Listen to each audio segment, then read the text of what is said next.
can't do it. We'll do it live. Do it live! I'll write it and we'll do it live! Mister, will you please wake up? And give those guys a little extra weight. Roger Craig, still on his feet, still running. What a run by Roger Craig. You'll never see a better one than that. From 46 yards. He has that thing of getting those knees high and keeping the shoulders low. And he makes every team look like they're bad tacklers. Watch the way he gets that high knee action, keeps those feet going like two pistons. Then, at the same time that the knees are going high and keeping going, the shoulder can get low to take on a tackler. This is Snowman in the Morning. Hey, this promises to be fun. Oh, yeah. Can't wait. Are you kidding me? Do you believe it? The NBA Finals are underway, and some other hijinks are going to happen as well. Good morning, everybody. Welcome to the latest edition of Snowman in the Morning with Cole Johnson. I am one half of that dynamic duo, Cole Johnson. I am joined by the other half of that dynamic duo, Mr. Brian Snow. And we're going to take care of some, I guess you could say, housekeeping business before we begin, shall we? If you'd like to donate to the show, you can see the scroll down below. The PayPal address is paypal.me/snowman2172. There's paypal.me/snowman2172. If you also want to donate to the 100 Days of Carolina fund, and that will be talked about a little later, you can go to GoFundMe. The scroll will tell you the address. And if you feel led to donate to Patreon, you can do that going on to patreon.com/SIT morning. That's patreon.com/SIT morning. Now, we are joined, well, I should say we are actually airing on BS3 Network. We are on TV. That's right, courtesy of Roku TV and the BS3 Network. We thank the folks there. We are also on radio at Real Wise Productions Radio. And also, if you want to view us and be amongst the SIT fam, like my man Sig Diggy, where he says, in the word admiration of the icon Sting, it's showtime, folks. All you have to do is either go onto Facebook Live, you can go there, or you can go to youtube.com. We are live right now there. Go to youtube.com/C/Snowman in the Morning 50. That's Snowman in the Morning 50. This is to you, Wise. That is Snowman in the Morning 50. You join that and you can comment like Sick, like A Pizzle, like K Peeps, like that Critical Broncos fan, like Aunt Tricia, like Andrew, like Ryan, and many other of the family. Come join us because the family is growing. Now, let's get on to that. We are. Let's get on to true business. So it's Hawaiian Shirt Friday. Hawaiian Shirt Friday, huh? It's Hawaiian Shirt Friday. So you just wife gave me the idea. Okay. And right. So we're doing it Don Nelson style over there. Okay. Mm-hmm. All right. Okay. How so you got about that fourth quarter by the Boston Celtics? Yes, we're getting into that now. Defense was savage. So pardon me while I sit and applaud the Boston Celtics with a 40-point fourth quarter steal game one in San Francisco. They deserved it. They earned it. They pushed the Warriors around in the fourth period, and they made 9 3-point field goals. So every key that my partner Cole Johnson gave throughout the course of the week about the Celtics having to be tougher. They had to push the Warriors off the boards. They had to spread them out. They had to make them play laterally. They did all of that. And they had to limit them to one shot. Yeah, and they had to limit them to one shot. Yeah. That's what the Celtics did in the fourth quarter because they were down 92-80. And then the explosion on the offensive end from the Celtics and the stifling defensive effort, because, yes, they scored 40 points in the fourth quarter, but they limited the best offense in the NBA to 16 in the money quarter. In the money. And thank you, Brett Musburger. In the money period. Yes. So for the victorious Celtics, it was led by Al Horford, his very first finals game. And he actually is the leading scorer for the Celtics. Finished with 26 points, had 6 key boards. He was extremely efficient from the field, shooting 9 of 12 from the field and 6 of 8 from 3. He was unconscious. Along with him, Jaylen Brown paced the group with 24. And he basically kept the team in it until Horford took over. Because he had 2 key threes, he had a steal, and he had an assist. Didn't Al? I think I counted 3 3-point field goals by Al in that fourth period. Yeah, I think he hit 3. Yeah, at the time, and the time that at the time they actually overcame the deficit and took the lead, I counted. He had a key steal, he had 2 threes, and he had an assist that led to, I think it was a Brown 3. And yes. And I think, if I'm not mistaken, the deficit was 2, and then all of a sudden you looked up and the lead was 9 for the Celtics. Mm-hmm. It basically was Warriors-esque how that particular stretch went. Look, Derek White off the bench, 21 points, 5 of 8 from 3. He was also unconscious from deep. Beautiful effort there, and this is what should concern the Warriors. The Celtics beat the Warriors on their home floor by double digits, and Jason Tatum only shot 3 of 17 from the field. Yeah, big concern for the Golden State Warriors. But for me today, and I know a lot of folks know I do cover the Warriors, but they also should know that I'm old school and I love a great championship game and series. And a lot of people were thinking, what's the Snowman going to say? I already did. Pardon me while I stand and applaud that savage fourth quarter by the Boston Celtics. All kudos to the Boston Celtics. Game 2 Sunday in San Francisco. And yes, the Warriors have some problems to solve, but you are seeing why the Boston Celtics since December flipped the script and eventually rode their way to an Eastern Conference title. You're seeing an NBA Finals matchup that could go either way. Yeah. Okay. Like I said, Game 2 Sunday in San Francisco. So we can draw all the comparisons that we want to past series and past champions, but doggone it, the Celtics, like you said, partner, needed to put their stamp defensively in this series. And boy, with a 40-point fourth quarter, a 24-point difference in that fourth quarter, they did just that. Absolutely fabulous job by the Boston Celtics last night. Cannot say it better. And I will give this nod to Tatum. Although he did not have it from the shooting end, he did give you 13 dimes. So he actually sort of Mamba-esque. It's like, okay, I'm not really affecting the game via scoring. Let me see if I can affect it in other ways. And he did just that, 13 dimes along with 5 boards. For the Warriors, Andrew Wiggins, 20 points. The Warriors need him to be that way. They need him to score that much and be that active. And if he can continue to be that active, I like the Warriors' chances in this series. Thompson finished with 15. And he sort of seems to have slow. I've peeped him enough. He seems to have these slow starts. He seems to want to figure out and feel out teams defensively.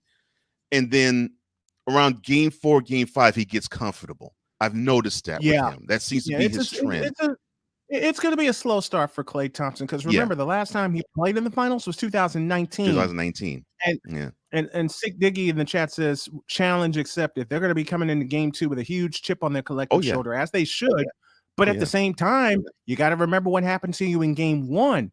You got beat up on the boards. This takes me back to 1998 with the Bulls and the Jazz. The Bulls started the series on the road. They lost game 1. They got beat up they got beat up on the boards. I don't think anybody scored 100 points in that series, if memory serves me correctly. But at the same time, the Bulls learned their lessons and they solved game 2. It took them overtime, but they solved game 2 and they came out with a split. This could go the distance.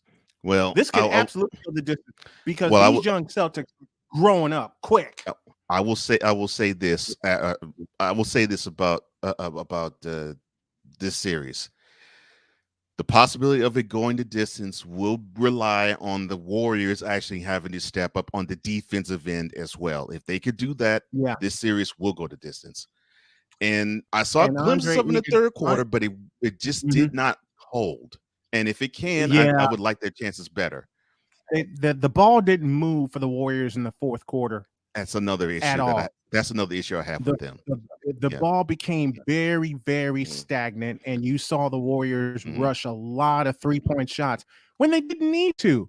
Even when the Celtics were making that charge and Steve Kerr called timeout, 9:48 left in the money period, drive to the basket. They didn't drive. They did not drive to the basket, and it cost them. They relied on their 3-point shooting, and the Celtics did what they were supposed to do. They took full advantage. Again, kudos off the wall to the Boston Celtics for that fourth quarter. Those 12 minutes can define this series. Yeah. Big ups to Otto Porter returning from injury, 12 points, 4 or 5 from 3. The Warriors need him putting forth that performance off the bench going forward. And look, I'll say this about Stephen Curry, and the first period he was on fire, and he finished with 34 points with 5 boards and 5 dimes. I think is looking for that Finals MVP, not necessarily for him, but I think he wants to shed some people up. So I love that performance there, and I'm gonna touch a little bit more on him after I tend to these comments here. Good morning to you, Sick. We haven't done it. I guess you say formally. So here we go. Good morning to you, sir, all the way from Norway. He says, I have to start off by apologizing to Snowman for posting the link from Forest Magazine. No comment. He said, I was thinking y'all could get down. Listen, it ain't about him. It's about the NBA World Championship. Yeah. Which he ain't participating or playing for, thank God. Six says, I was thinking y'all could dun, dun, dun, dun, dun. Oh, God. You want to get down? Bop, bop, get down on it. Get down on it. I love it. Oh, man, I love that song. I love it. This is what we do. This is what we do here on the morning show, folks. That's right. This is what we do. We have fun when we're doing this. Got to. But man, this is. I'm gonna love this. I'm gonna love this World Championship Series, no matter what the result. I am too. I am. I'm gonna love this World Championship Series. Yeah, I am too. Sick goes on to say, it was never say die by the Celtics. No one wanted him more than Al Horford. He didn't come to play. He came to win, especially in the fourth quarter because he was shining. I agree. I believe that was the difference. His effort in the fourth quarter, basically saying, it sort of was like he surveyed the first 3 quarters, saw the Warriors, and they are formidable. Let us not cast aspersions and say opposite. They are formidable. But Horford said, you know something, this is formidable, but we can punch them in the mouth and do what we do best, and doggone the fourth quarter. That's exactly what they did. That is exactly what they did. And that's an answer to a question from a good buddy, darn the playmaker. He says, what the hell happened in the fourth quarter? I'll tell you what happened. A right hook, a left hook, a punch in the gut, and 40 points later, the Celtics steal game 1. Period. What's up, playmaker? Period. I said the biggest key for the Celtics, I think I said this Wednesday, the biggest key for the Celtics is they had to impose their will and be physical against the Warriors. They had to not be afraid to be physical against them. And in the fourth quarter, they were unafraid to be physical against them, which points out to what Six said. Let's also give it to the Celtics big men for batting the boards. They had to box out the Warriors big men, and they did. Mm-hmm. Yes. Oh, and shout out to Andre Iguodala coming back. He looked good himself. Mm-hmm. Yeah, he looked good. Saying he had to show the game. Yeah. So now you got more of that. You get a lot more of that depth coming to play in game 2 on Sunday night in San Francisco. Yes, and we'll see how Ime Udoka, who should have been the coach of the year, will. We'll see how he handles that. See, a side note here. Mm-hmm. I love Yamani Williams, but Ime Udoka should have been the coach of the year by a landslide. I'll say it again, by a landslide, because the Celtics were written off. Oh, in January they were totally written off. I remember written off after the new year. I remember there was a Celtics fan in January. I saw a comment he made on a sports room, and he says, "Man, they should get seriously." This is exactly what he said. Quote: "The Celtics should get rid of Ime Udoka." Close quote. I will look at Celtics. I will look at Celtics fan now and say, quote, 5 months later, do you want to get rid of Mr. Udoka now? Do you want to get rid of close quote? I'm like, oh Lord, just give me that quote. I got one. Give me that quote. I got one of my Celtics fan who doubted Udoka. Yeah. All right, cool. Hold that thought for a second, because Sick, I have to give you props on this one. He says the Celtics were like the Iron Sheik and made the Warriors humble. Oh yeah. They sure did. Right. They sure did. All right. And yeah, I'm a Warrior fan, but I got a big old smile on my face because I love great championship games and championship series. Basketball. Yeah. Mm-hmm. Great basketball. Yeah, the quote that you said, sir. Give me that, I'm sorry. Give me that quote. Yeah, all right. Give me that quote again. I got one of my own for all right. Celtics fan. Give it to me. All right. Quote: do you really want to make that change considering your team's 1-0 in the finals? Close it up. Close quote. Six says, Snowman, I share your sentiments about the link. By the way, Mr. Farnsworth Bentley needs to pimp your cane. Game 2, Sunday night tip-off is 8 Eastern. Yes, go ahead, sir.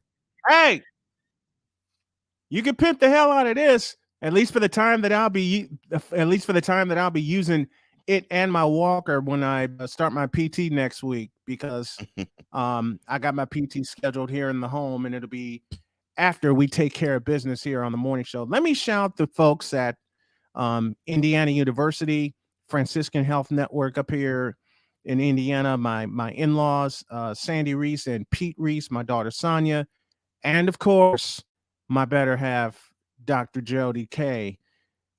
Everybody, Cole, you included, Sick Diggy, and all you guys from a distance helping me in my recovery. This is the best I have felt since before I went in for surgery. Energy-wise, I'm walking around. I am feeling good. I'm feeling great. Now, do I rest when I get tired? Absolutely.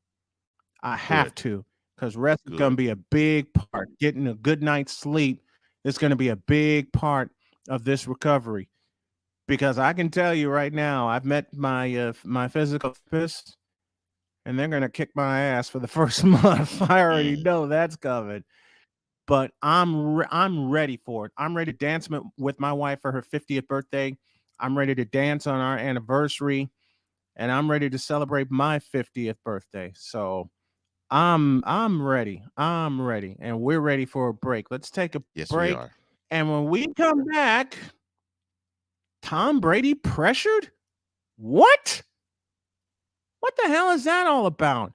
It's a special 3-hour edition of Snowman in the Morning with Cole Johnson, and we're back in a flash.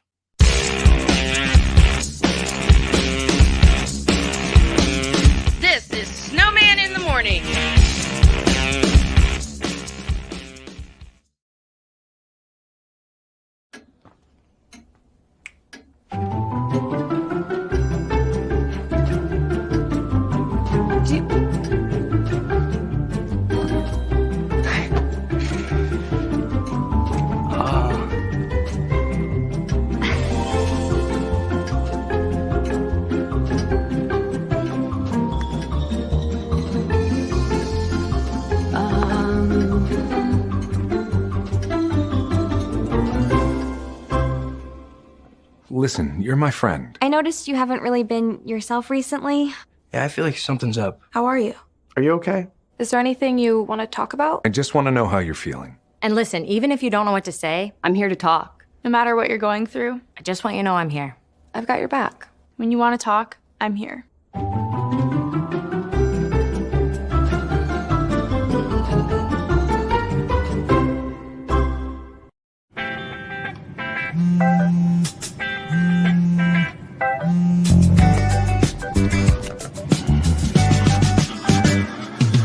Baby, you see, you're so right for me, and I'm right for you.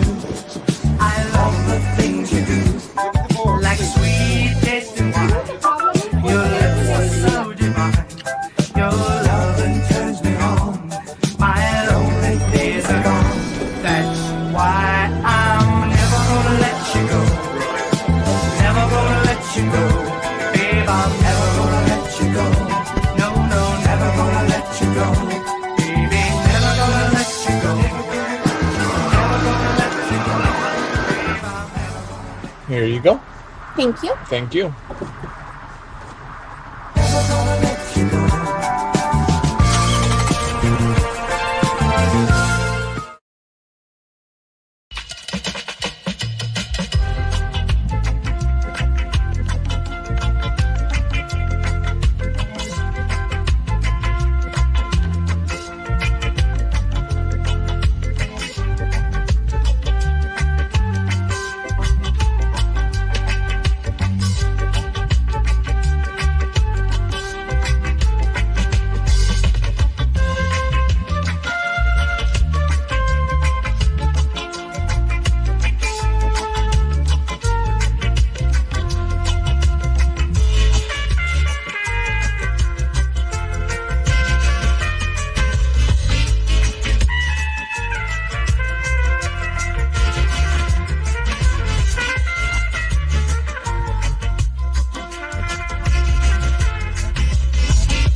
Hey guys, it's me, Isabella Gomez, filling in for Smokey Bear because he's got more to say than just... Only you can prevent wildfires. Like, if you're outside enjoying a barbecue, don't let a hamburger distract you from fire safety. Make sure you aren't dumping your hot coals or ashes onto the ground because that could start a wildfire. So take wildfire prevention seriously and let's save the world one day at a time. Juntos con Smokey Bear, podemos hacerlo. Go to smokeybear.com to learn more about wildfire prevention. Mister, how do you operate this Twitter thing or this Instagram thing or whatever the heck? You're supposed to know all this stuff. Anyway, welcome back to the show. Well, I say this to the better half of the Snowman. You can go to official SIT Morn. That is official SIT Morn. That's how you operate the Twitter thing or the Instagram thing. Rolling along on the first of 3 hours of Snowman in the Morning with Cole Johnson.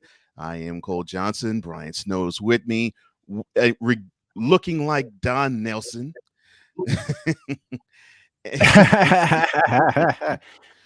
Oh, man. Hey, it's Friday. Oh, man. Excuse me. Oh, no, go ahead. Okay, we got two things to touch on in this. We got two things to touch on in this segment. One, courtesy of a link from Sick Diggy, and I'm going to get you for that. Secondly, courtesy of an idea my partner put in the show. But what do you say we do a little more housekeeping? Because I have a few things to add to my mission, which is 100 days to Carolina. All right, let's do that.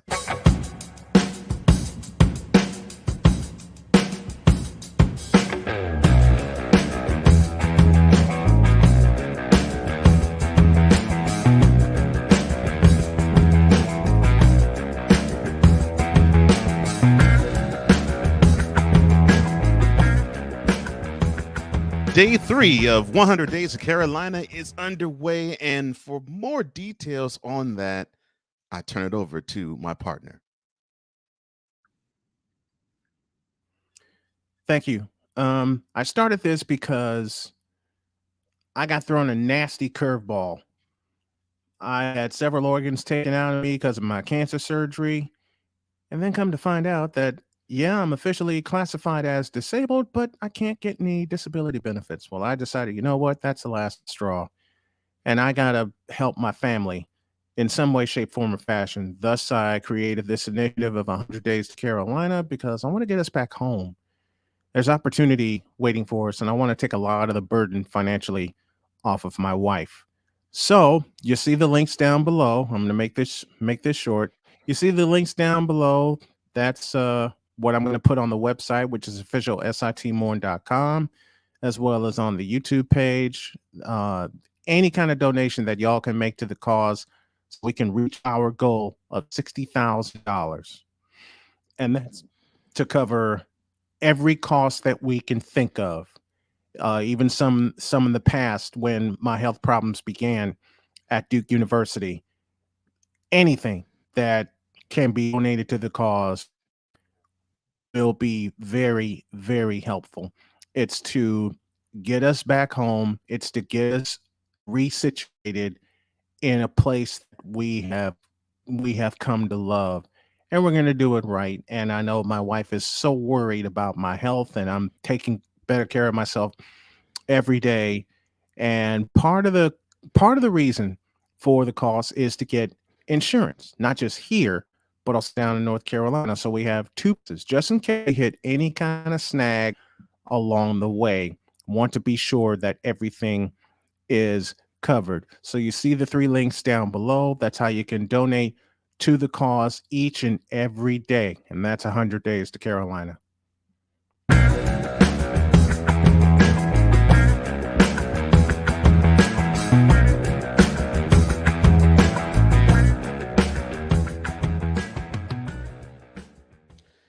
Let's get to the chat real quick. Six says, you got to love the competition. It was a great game. One, we both agree it was. Six says, Yes, I it got was. you. Six says, I got you, Snowman. Mr. Bentley is strutting into the studio as y'all speak. And about your Hawaiian That's shirt. what I'm talking about. And about your Hawaiian shirt, he says, since you guys are wearing Hawaiian shirts, I better get an AFC number 34 jersey from the 2003 Pro Bowl. I'm sure remember who was the MVP of that year's Pro Bowl. Oh, man. Ryan, good morning as always. He says, good morning to everyone watching. Apparently, it's a happy Hawaiian shirt Friday. And Six it says, is. good morning to you, Ryan. Oh, and then Playmaker asked a good question. Where was Jordan Poole? And I would probably have to say to you, the short answer is from the playoff jitters. I should say finals jitters. Yeah. I mean, sometimes the moment can be too big for someone who just got there. And I really believe with Jordan, that was the case. You know, and I think when he gets more free-willing into things, I think he'll be fine. Yeah, you said he's going to be all right. But those first game jitters were so obvious. The first game jitters were so obvious. Well, before we get to what we're going to touch on, we have a guest awaiting. Yes, we do. Oh, Sam. As we always talk do. Some USFL. That's right. At the bottom of the hour. Go ahead, Cole. Yeah, as we always do at the bottom of the first hour on Friday's show, we want to talk USFL, and we're so glad to do it with such a bright mind. So we welcome onto the show Mr. Sam Shady at the Shady Sports Network. How are you this Friday morning, sir? Oh, I definitely cannot complain. How you fellas doing today? Man, I'm doing well. I'm doing good, but I don't think I'm doing as well as Brian. Doing great, Sam. Doing great. Glad to hear it, Brian. Well, I got an assist here, but I got assisted. Sam, can anybody beat Baltimore Stallions? Let's just go there. That's a really Can anybody knock them off? Man, it's looking pretty tough right now. I think if it's gonna happen, it's probably gonna be over the next 2 weeks. The reason being is I think they've got a lot of injuries currently, especially at the wide receiver position. And with that being said, they're gonna try and start resting starters. At least that's what I would expect. I mean, with 7-0 record, they've already clinched the playoff berth, and probably have the inside track at the first seed in the South. So I really don't think they have much left to play for in the last 3 games. I definitely think we're going to see a lot more time for the backups, getting them ready for the playoffs, and then also to rest the starters.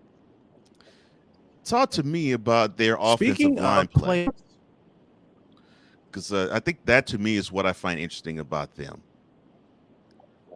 Their offensive line is built off of quite a few former NFL guys. The first and foremost is center Jordan McRae.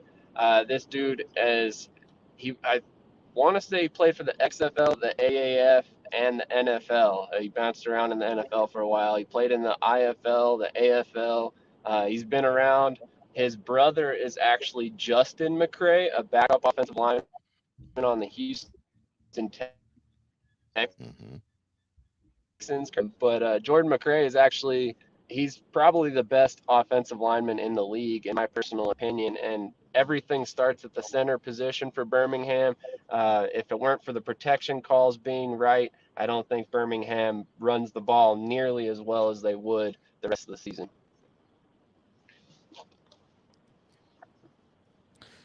How about those New Jersey Generals being the first team to clinch a playoff spot?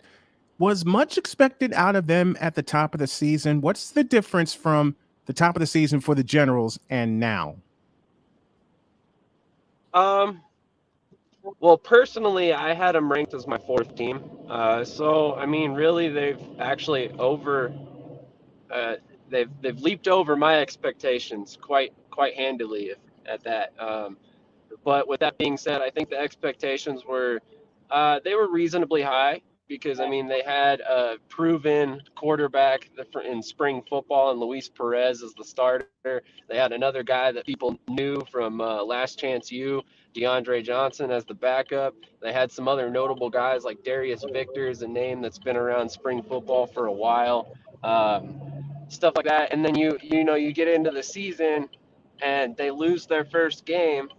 And so I think that tempered expectations a little bit, but at the end of the day, once they started stacking up win after win, it became apparent how good they really were. And actually, last night we just did our USFL Week 7 review, and we both made predictions for our championship winner, and both of us picked the Generals, actually. The Generals are not the Stallions. That's interesting. That could be very interesting. Yeah, that could be very interesting. Talking with Sam Shady of the Shady Sports Network, talking all things USFL here during hour 1 of this Friday edition of Snowman in the Morning. The Stallions and Generals are in the next 2 more teams. The Philadelphia Stars and the New Orleans Breakers have a chance to clinch berths of their own. Let's start with the Philadelphia Stars. That's a team you were very high on. And the Stars, and I've said it a couple of times in the past, when it looked like the wheels were about to fall off, the Stars have seemed to have gotten their act together, and they relied, stop me if you heard this one, on a very stout running game. 100%. And actually, I think that's what we were lacking early on in the season is we couldn't get the run game going. Our offensive line looked terrible for a while there. And then all of a sudden, Case Cookus comes in, and we develop a run game. And over the last 2 weeks, Matt Colburn has scored 4 touchdowns and ran for a little over 190 yards. I also think that a big reason that we've found success over the last 4 games is our defense has stepped up. At the beginning of the season, I was making jokes about how I felt like I was watching the Eagles all over again because we couldn't run the ball and we couldn't stop the run. So it was like watching the Philadelphia Eagles last season. But with that being said, they've kind of shored up both issues. I still think that they're going to have their hands full this weekend with Houston, they just played Houston, my mistake. So I think they'll still have their hands full with Michigan, because Michigan's hitting their stride right now. They found a running game with Reggie Corbin, and he's had a couple 100-yard games in the past 3, and I think that they're definitely going to have quite the test this weekend to get into the playoffs. Michigan is also the only team statistically that can still make the playoffs in the North Division other than the Stars. Speak to me more about the Panthers. You speak to me more about the Panthers. They started off slow, and the one thing I do know about any team that's coached by Jeff Fisher, they will have a running game by hook or by crook. So, are there other aspects besides the running game being better that has caused the fortunes to turn for Michigan? Oh yeah, absolutely. And the first thing you can point to is back-to-back special teams player of the week winner Cole Murphy. Cole Murphy's a former NFL kicker that was signed to replace Michael Carrizosa. A couple weeks ago, I think it was 3 now, he dinged a 21-yard field goal off a goalpost and lost the game for Michigan. They might actually have beaten the Stars in their last meeting if not for that kick I'm talking about right now. So they might have the inside track to playoff or a playoff berth if it weren't for a missed kick by their field goal punter, I should say, because he was a punter first trying to kick field goals, which was never going to work. Cole Murphy, like I said, he had a cup of coffee with Arizona Cardinals. He played with the San Diego Fleet of the AAF. And in the 3 weeks he's been in Michigan, he's missed one kick out of 12 attempts. And this past weekend, I think he kicked 4 of 5 field goals and had 1 extra point. He scored 13 points of the Michigan Panthers' 24 points scored total. And he's a huge, huge reason why they're starting to find success going forward. Larry Fedora and the Breakers 5-2 coming in have a more difficult road to the playoffs. They must win on Saturday, and then you got to combine that with a Tampa Bay Bandits loss against the Gamblers. Can this get done? First of all, will the Breakers take care of business? Yes, I think so, because they've been playing Zach Smith the past couple of weeks to try and get Sloter more healthy for this game in particular.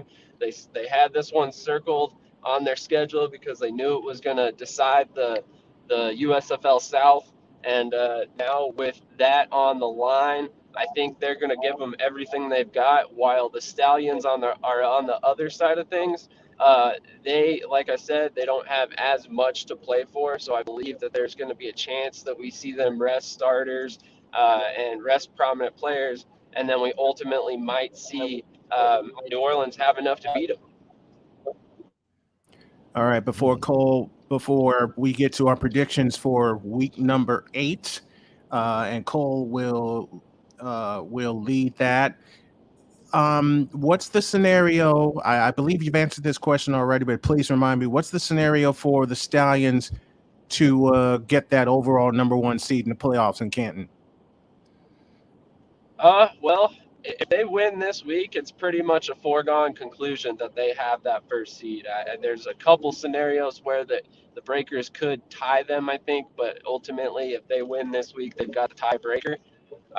But with that being said, really, as long as they win probably one more game, they should be able to call it the top seed in the South.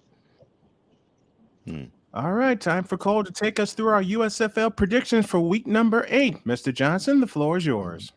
All right, well, we'll start with tonight's game.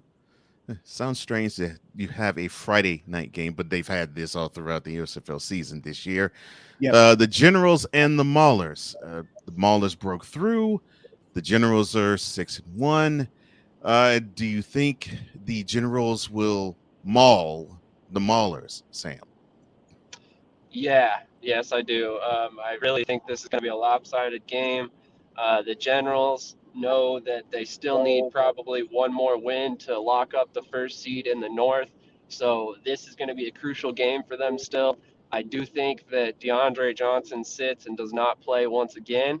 But with that being said, I still think Luis Perez is a solid quarterback. And I do expect at some point, if the game's out of hand, that we see Kyle Laletta come in and get some snaps so he's prepared for the playoffs as well. We've seen Mike Riley kind of emphasize the quarterback position. At one point, he had 4 quarterbacks on the roster, so I think that's one of the big things he realizes is a driving factor for his team's success is his quarterbacks preparedness walking into a game. So I think Laletta is going to get some snaps, but I think it's only on the condition that they have the game in hand and that they are headed toward a victory. Kickoff of that game is at 8 p.m. Eastern, 7 p.m. local time, and be airing on the USA Today USA Network. Tomorrow at 3 Eastern, the Stallions and the Breakers go at it again. What key do you think the Breakers will have to take advantage of to beat the Stallions, to put the first loss on their season, if it is at all possible? First of all, it is very possible. The Breakers might have the one roster in the USFL that is perfectly built to make this happen. And the reason I say that is because of that pass rush. Davin Bellamy, Sharif Floyd, and the other guys they've got opposite of them are monsters. We saw them wreak havoc in multiple games this season. And if you can get in Jamar Smith's face, you can definitely limit this team. In fact, last week, the Stallions offense scored just 6 points. Everything else came from special teams. So with that being said, you focus on stopping Jamar Smith and containing Bo Scarborough. This past weekend, he only had about 3.9 yards per carry, which is not great. So, I mean, if you can do those two things, you can definitely beat Birmingham this week. New Orleans has way better quarterback play than I think it was Michigan last week. Yeah. Or no, not Michigan. Sorry about that. Pittsburgh. So way better quarterback play than Pittsburgh. And Pittsburgh gave Birmingham a run for their money up until the end of the game there. Okay. Well, as I said, 3 p.m. Eastern kickoff for Saturday between the Breakers and the Stallions.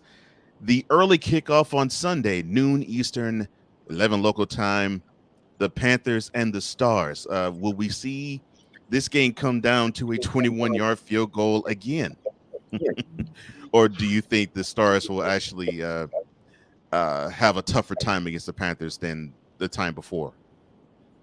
I actually do think this is going to be a very tough game because the Panthers know if they don't win this game, they lost all playoff hopes. So they're going to bring everything they've got. It's win or die trying, basically, for them. And with that being said, if it does come down to a field goal and Philadelphia can't widen the gap, they will lose this game. I will say that right now because Cole Murphy, when the game's on the line, he's not going to miss a kick. He already was the first back-to-back player of the week. There's a reason for it. He's a weapon on special teams. So we definitely can't allow the game to be that close. As Stars fans, if you're watching the game, you need to be rooting for Matt Colburn to have another huge game. He needs to have like multiple touchdowns, and he needs to be able to run with efficiency. That way we can bring in Darnell Holland and get a couple big plays when necessary. Along with the Breaker Stallions game, the Panthers Stars game will be airing on Fox.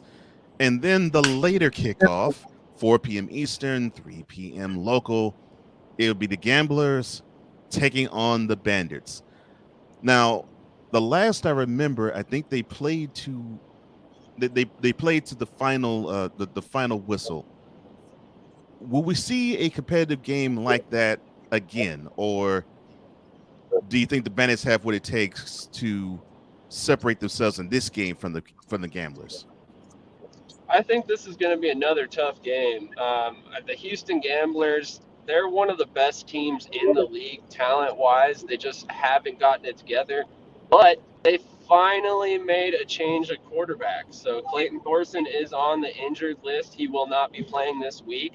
Kenji Bahar will get the start. They signed Terry Wilson as the backup. And with that being said, I am very, very encouraged by what Kenji Bahar was able to do this past weekend.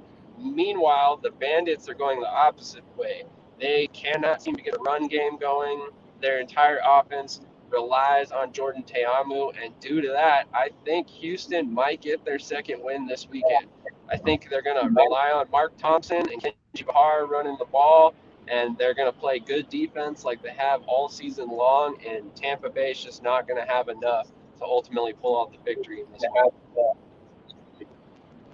one. All right. And that will air on all right. Peacock. Those are our... Good.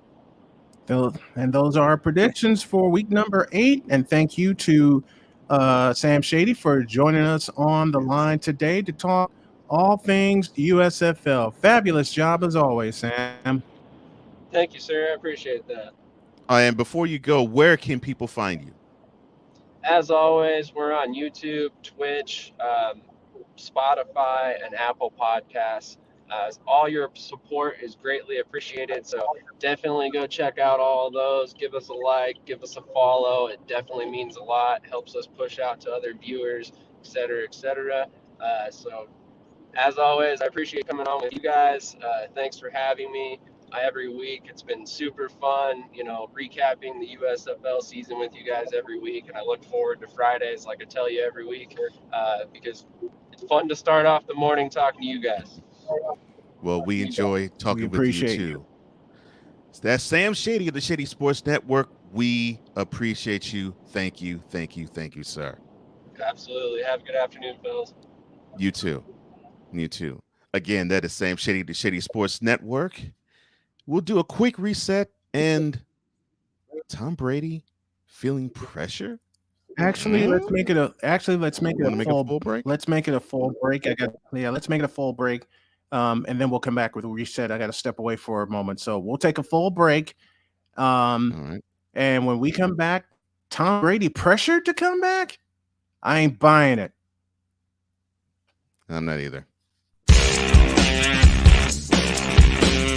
I'm not buying it. This is Snowman in the Morning.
Listen, you're my friend. I noticed you haven't really been yourself recently.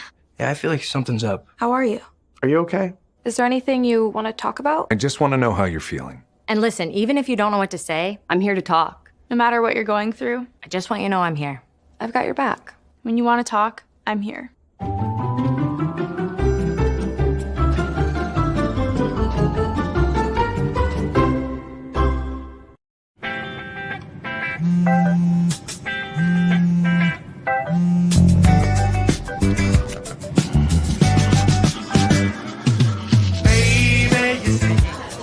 You're so right for me, and I'm right for you. I love the things you do, like sweet tasting wine. Your lips are so divine. Your loving turns me on. My lonely days are gone.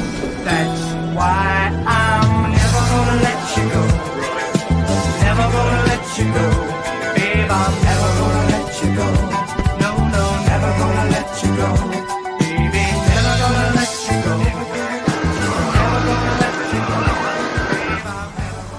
Here you go. Thank you. Thank you.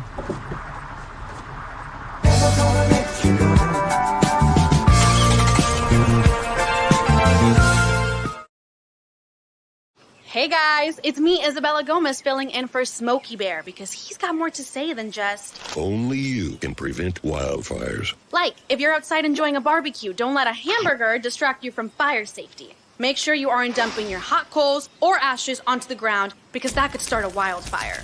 So take wildfire prevention seriously and let's save the world one day at a time. Juntos con Smokey Bear, podemos hacerlo. Go to smokeybear.com to learn more about wildfire prevention. I can't do it. We'll do it live. Do it live! I'll write it and we'll do it live! Mister, will you please wake up? Grant with that jump shot's off. Long rebound run down by Hodges, and here's the King. That's a three. This is Snowman in the morning. Hey, this promises to be fun. Oh, yeah. Can't wait. Are you kidding me? Do you believe it? We are now approaching hour number 2 of Snowman in the Morning with Cole Johnson. The dynamic duo is here, live and in living color. Brian Snow, Cole Johnson, and before we get to our next guest, which he will be appearing at the top of the hour, just a little bit of housekeeping, not a lot, just a little. If you're on YouTube, subscribe to the show, hit the notification bell, and you'll get any and all content that emanates from here, whether it is Snowman in the Morning or other programming that comes from YouTube. And we are, of course, live on BS3 Network and on Roku TV. We're also live if you're listening to us on Real Wise Radio. And, of course, you can also get the podcast version of this as well. And starting as of Wednesday, that's what my partner said, the official website is official.sitmorn.com. Now, all right. Correct. All right. So let's get to this. So for the first time since ending his retirement, which was back in March, Tom Brady spoke, and he said that he felt pressure to end his retirement due to free agency, and that his key reasons for the indecision before the retirement was to make sure that his commitment to his family was solid. And so he said something to the effect of, quote, at this stage, it's like 55% yes and 45% no. It's not 100 to 0. That's just the reality. It's not that I'm not 100% committed. It's just as soon as I made the commitment to do it, it's like, all right, here we go. It's like running a marathon. You can't decide 2 weeks before the marathon, hey, I'm going to start running again. We got right to free agency, and I felt pressure to do it and talk to the team and organization, and it worked out. Close quote. Before you respond, sir. You for real. And people just... You cannot say filth, flying filth in front of people. And now the floor is yours.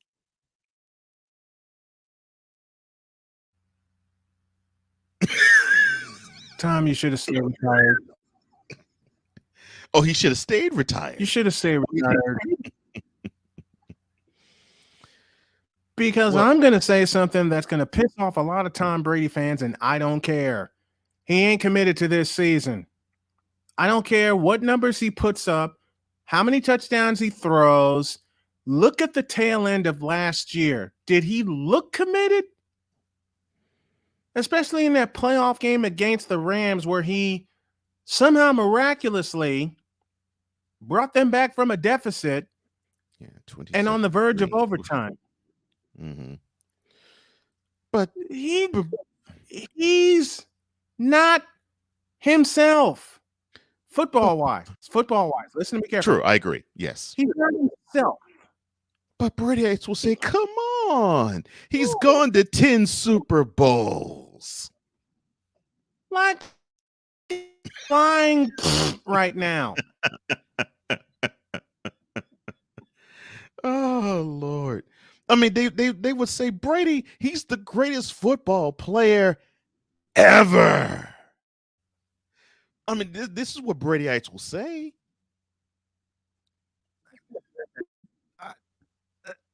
Am I lying? Isn't that what they would say? Put that last one up again, please. Okay. Put that last one up again, please.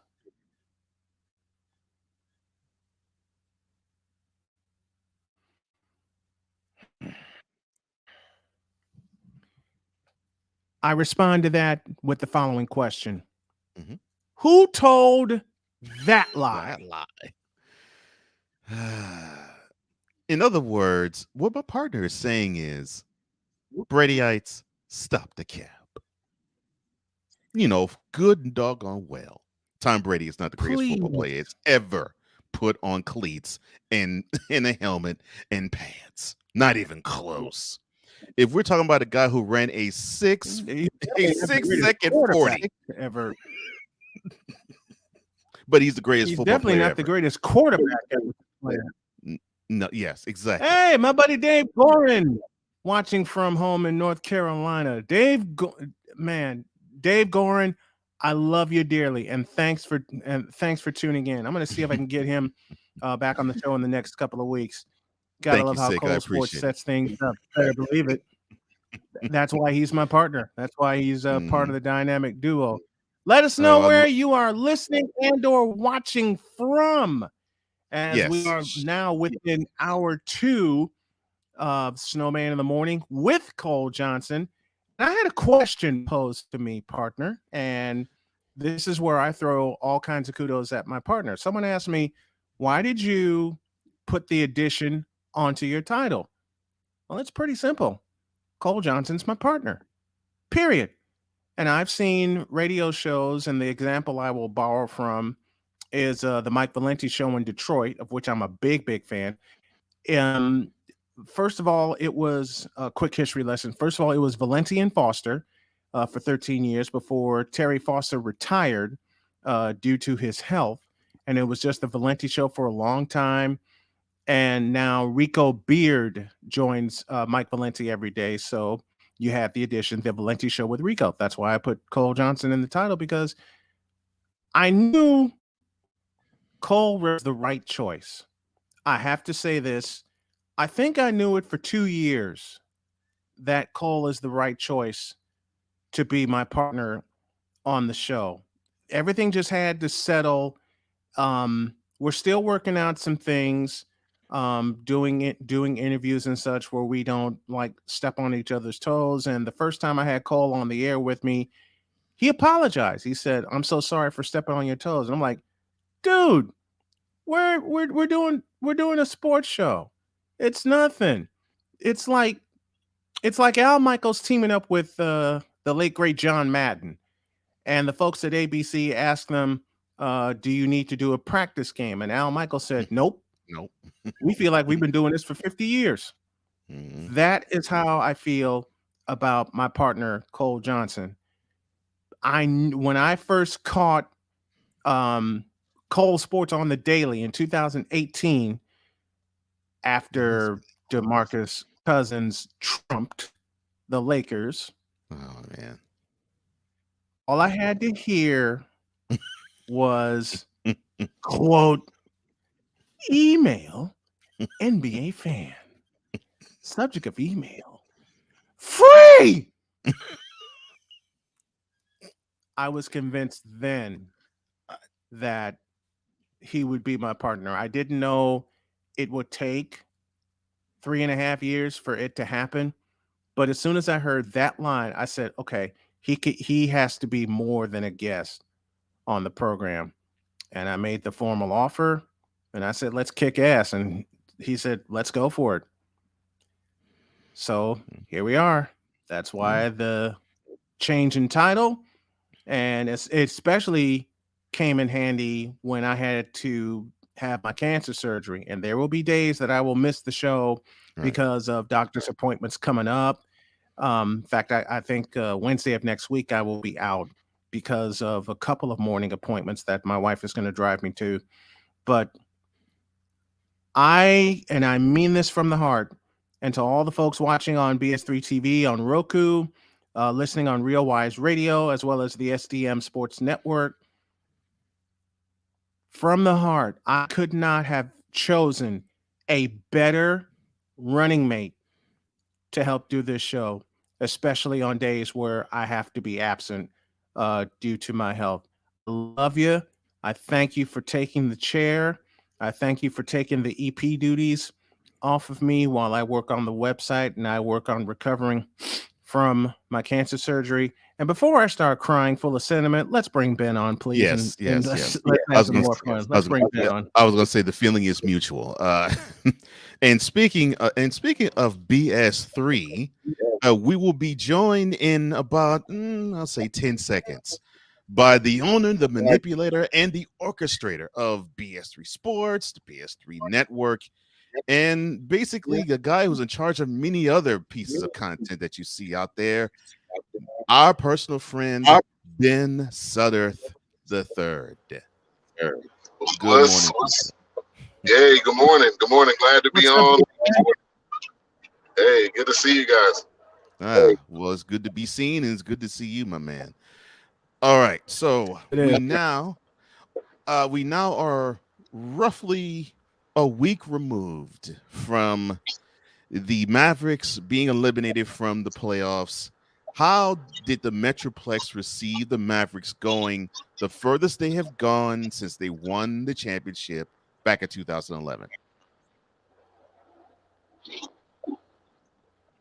Yeah, so it's kind of mixed feelings right now. You know, there's a lot of people that are excited about what they did. I think they do know that the Mavs kind of peaked early.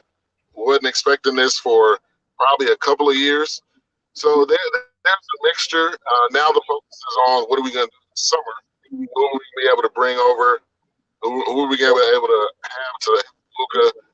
Jalen Brunson is not going to take a discount, so that's going to be an interesting aspect. So it's some excitement, and I think most people are hoping this is not a fluke, kind of like what the Hawks did. Why the move away from Kristaps Porzingis right at the deadline? What do you think prompted the move, and how can they continue to capitalize on that move? Yeah, so I got a couple of reasons. Number one, he couldn't stay healthy. Yeah. Number two, he didn't play any defense in the paint. And number three, him and didn't gel well together as they expected it to be. So all of that became a complete whirlwind. Now I think Dinwiddie was a good acquiring piece. The only issue I have is that he's really not a number two. He's probably a 3B if we're honest, because in the playoffs it was kind of off and on what he was able to do and how he was able to contribute. But I think going forward, I think the Mavs could potentially be seen as a team to make moves with and people to come over, which I think the Jason Kidd aspect makes it a lot better than what it was with Carlisle. All right, I'm about to make you drool. So if the Mavericks were to go hard after DeAndre Ayton, how would you feel? I would feel elated. I would be running up and down the street. I would be at the DeAndre Ayton signing party. It would be mass hysteria if we're able to get Ayton, because I think he would be perfect. We really don't need you we don't need him to score. We just need you to defend, and when you have an opportunity, score. Kind of like what Looney's been doing. And that's it. Luka's going to score. Luka's going to get you the ball.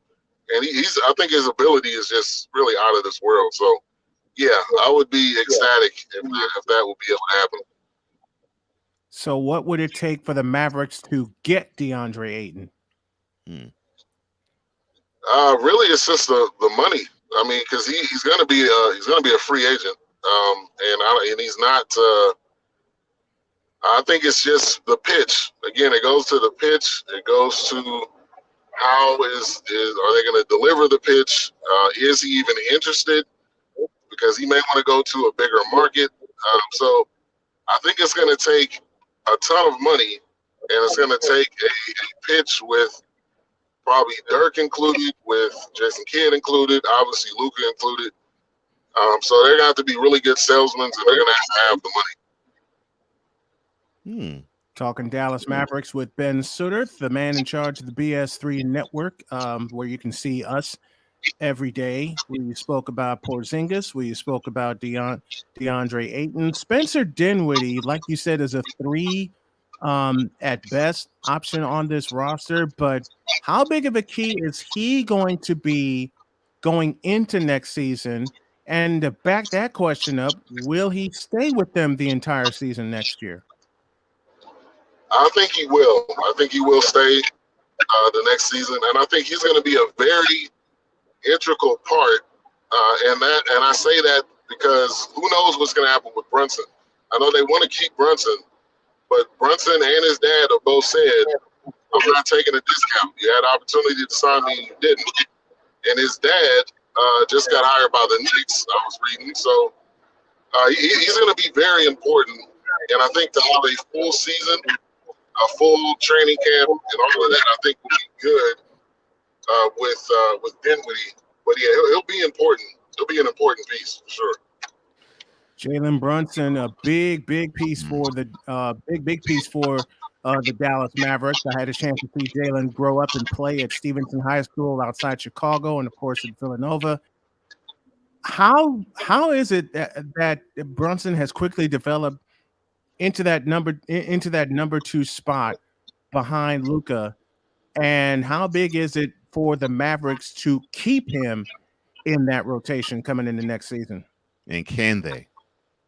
Yeah, that's great questions. I mean, I think he's always had it, because anybody that's watched him at Villanova, he's kind of got an old man's game. I'm gonna back you down. I'm gonna go to the hole. I'm gonna hit the open 3 if it's there. So I think he's always had it. I just think he's had some injury issues, and without the injury issues, which this year was a prime example, you could see his ability and what he could do. And again, I go back to Jason Kidd. Having Jason Kidd be his coach, I think it elevated him even more. So I think they have the ability to keep him. I do think they're going to overpay, because it's the way the market is and the way it's going to be. They're going to have to overpay to keep him. It's not going to be cheap. So I think they are going to do it, and I think he's going to be a very important piece. And him and Luka, gel well together, and you can see that throughout the playoffs. If you were to handicap how the Mavericks will be in the 2023 season, do you see them progressing and going to the finals? Do you see them getting exactly the way they got this year, the conference finals? Or do you see them possibly regressing because they didn't get the pieces they did, or they stood pat and other teams in the NBA, especially the elite teams, figured them out? Yeah, I think they'll be back where they were this year. I think the ceiling is the Western Conference Finals again. I think they can definitely do it, and this is without Tim Hardaway Jr., which he's not the best player in the world, but he is a shooter on this team.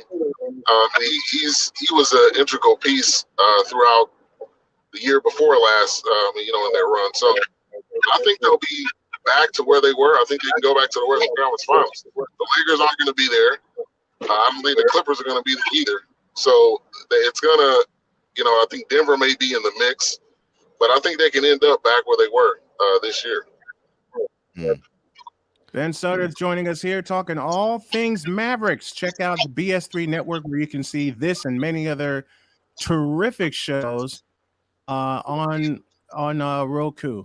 And Ben, we thank you for coming on. We enjoy having you on each and every Friday, bringing us news from the Dallas market. Thank you, brother. Yeah, appreciate you guys. Have a good one. Nice shirt too.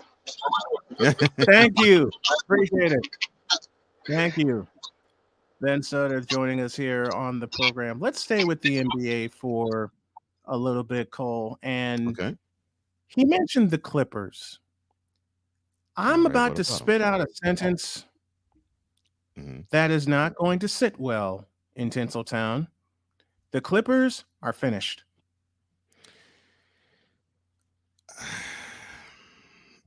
When you have to hit when you have to hitch your wagon to when you two have guys who Paul, now are on they're now on the wrong side of their careers, where you think that you can get the tremendous amount of production from them. well, they're both on the wrong side of And both on the 30, wrong side of and 30. they're both on the wrong side of the injured list. I mean, Kawhi Leonard's best years were in Texas, Yeah. and his other best year was in Toronto when he And led the Raptors just about single-handedly to the World Championship.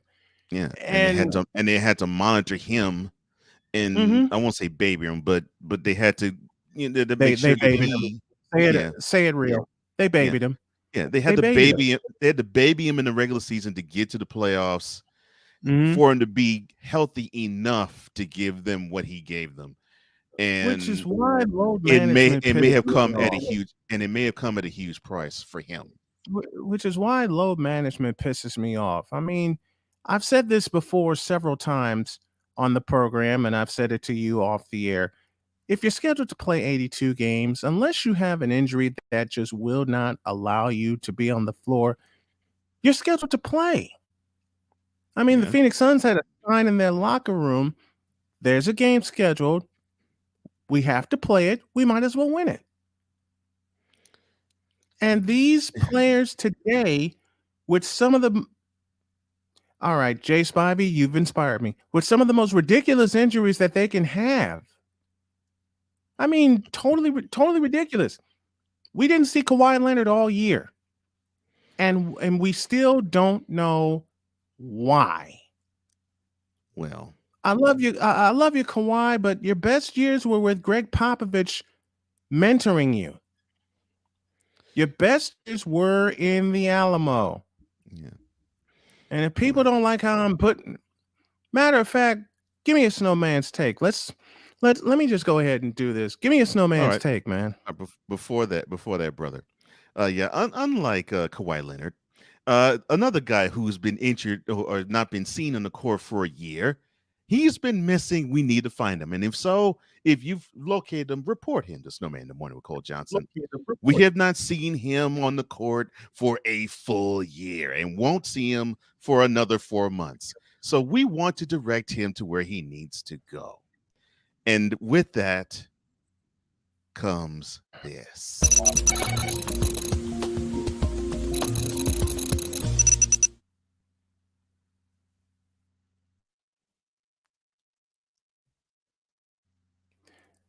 Okay. Kawhi Leonard, I love you, but your best years are behind you. Two championships, I beg your pardon. Yeah. One in Texas, one in Canada.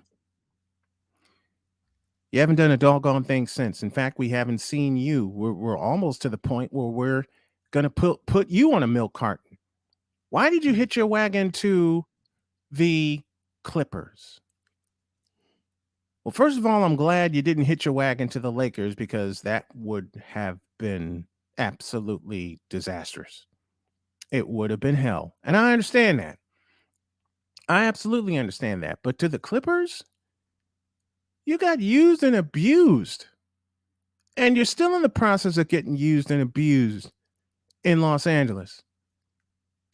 The clue you should have gotten that they don't care about you in Clippertown is the fact that they signed Paul George to a max contract before they signed you to a max contract. Let me repeat that.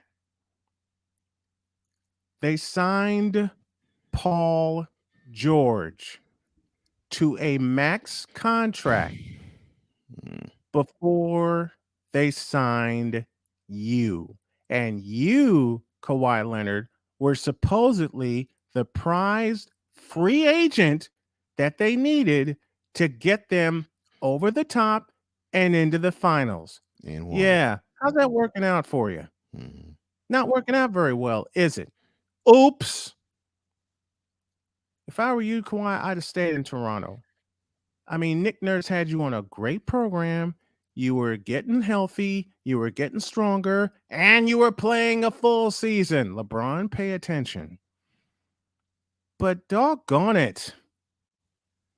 You hitched your wagon to Los Angeles. I understand your connection with California, San Diego State. Come on. Come on. Okay? Paying homage to your dad, paying homage to your mom. I get it.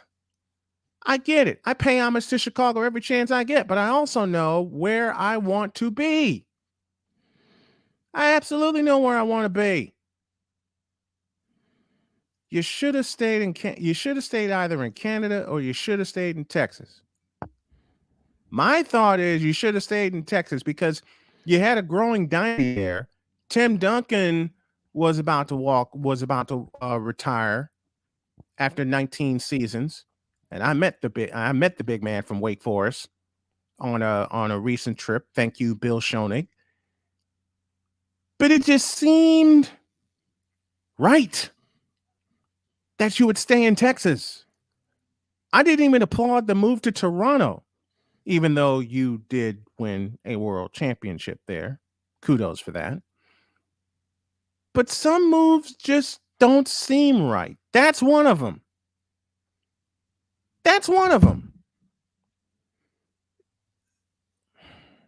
And now you've hitched your wagon to a star that will never shine again because they care more about Paul frickin' George than you. I'm sorry, Kawhi, but you messed up. Oh, and you want to know something else? Here's a take. They're not going to sign you to a max deal. A comment from the playmaker. PG earned that contract because it took him to the Western Conference Finals without Kawhi and took the Suns to 6 games. Kawhi needs to get his ass on the damn court and do what he said he was going to do and be the king in LA. Darnell, I agree with you with all but one point. He didn't earn that contract.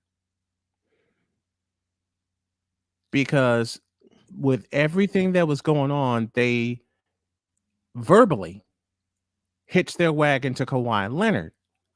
And unfortunately, that wagon broke. And where was Playoff P when they needed him? All right, let me say that again. And I love you, PG, but your best days were in Indiana. Oh yeah, go. And since I'm going all the way there on a Hawaiian shirt, Fabulous Friday. That's unfortunate. PG, your best days were in Indiana when you had a dunk against LeBron James that to this day still leaves an imprint on the top of his supposed $1 billion head. But my point's about Kawhi Leonard.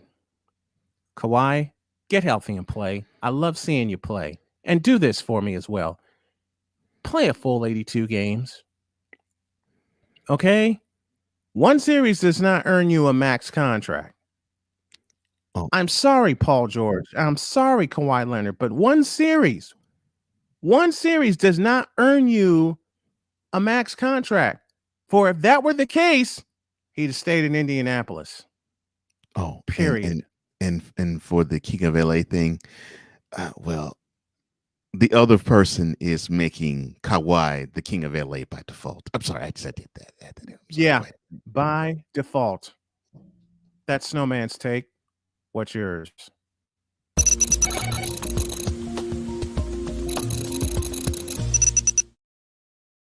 All right, let's get to the chat. That Critical's Broncos fan, good morning to you, sir. It is wonderful to always see you. Morning, John. Good morning to you also, Andrew, who says good morning to that Critical's Broncos fan. Playmaker, I totally agree with you here. That CBA meeting is going to be horrible for the players. It's going to be hell. It's going to be absolute hell. And you have Playmaker, Simmons and when Kyrie that to thank for CBA that. meeting, when that CBA meeting happens, must have you on the show for that discussion. No matter how long it takes, must have you on the show for that discussion. We got 11 minutes before we enter the Boomshakalaka. I can knock out something in 11 minutes. Will you please do me a favor and open the Wednesday segment? I have a bone to pick with Sick Diggy in the chat. You know that segment that we do on Wednesday. I have 11. I have 11 minutes to kill. Oh, you mean this one? In a world where partial greatness is celebrated and total greatness is shunned, there stands to be a figure on the lips of those who love him and those who hate him. The inane comparisons to Michael Jordan and Kobe Bryant continue and has existed since 2003. There is no end in sight, for the battle between those who unconditionally love and unconditionally hate him wages on. These are their stories. Welcome to the Bronzexual Confessions. Cook.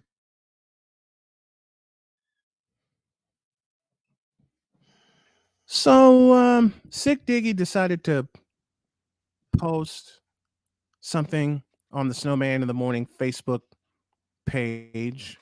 And I love you, Sick Diggy, for this. And, you know, Sick had a comment earlier saying, I think I deserve to get my ass chewed out for this. And I do this very, very playfully. So he posted an article from Forbes saying, oh, you know who is an active billionaire. Oh, I was going to save that till Wednesday, but okay. Who gives a flying? Has he won any championships lately? No. Oh, I'm sorry. Yeah. Does he care about his teammates? No, never has. Never has. Never has. And they want to keep Russell Westbrook and not get any younger, and for that matter, any better. Better?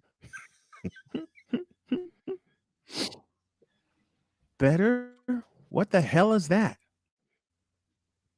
What in the Vita Blue, yellow-bellied, red-blooded hell is that? Getting better? That's not their mission. Their mission is bringing in money for the Staples Center. Oh, I'm sorry, Crypto.com Arena, whatever the hell that means. And yet all this time, and Chris Deeds, I owe you a bunch for pointing this out. We're getting ready for a World Championship Series, and yet ABC/ESPN/ that evil network decided to make it about him. You for real? Yeah, quite for real. What? Quite real. What?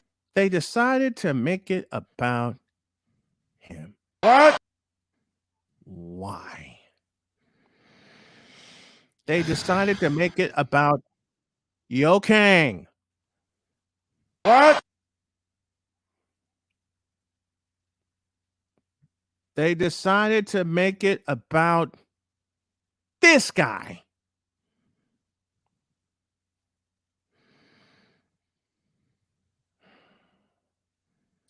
What? For the first and last time. Nobody cares. Oh.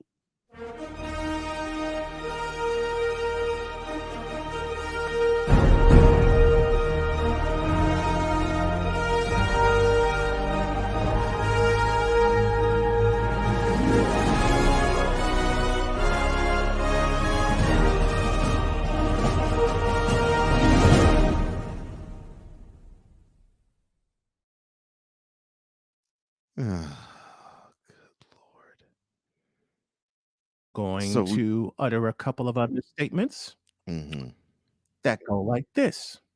People are going to think the same way when Cole Johnson and I and Ben Sudderth and everyone that's along for the ride here on Snowman in the Morning gets 8 figures in their bank account before the decimal point for all you smart asses out there. They're going to think the same thing. Matter of fact, and I know this has been expressed to my partner as I continue to cook. I know this has been expressed to him, and Playmaker, I bring you along for the ride. You're not going to be able to do this. Yeah. Watch.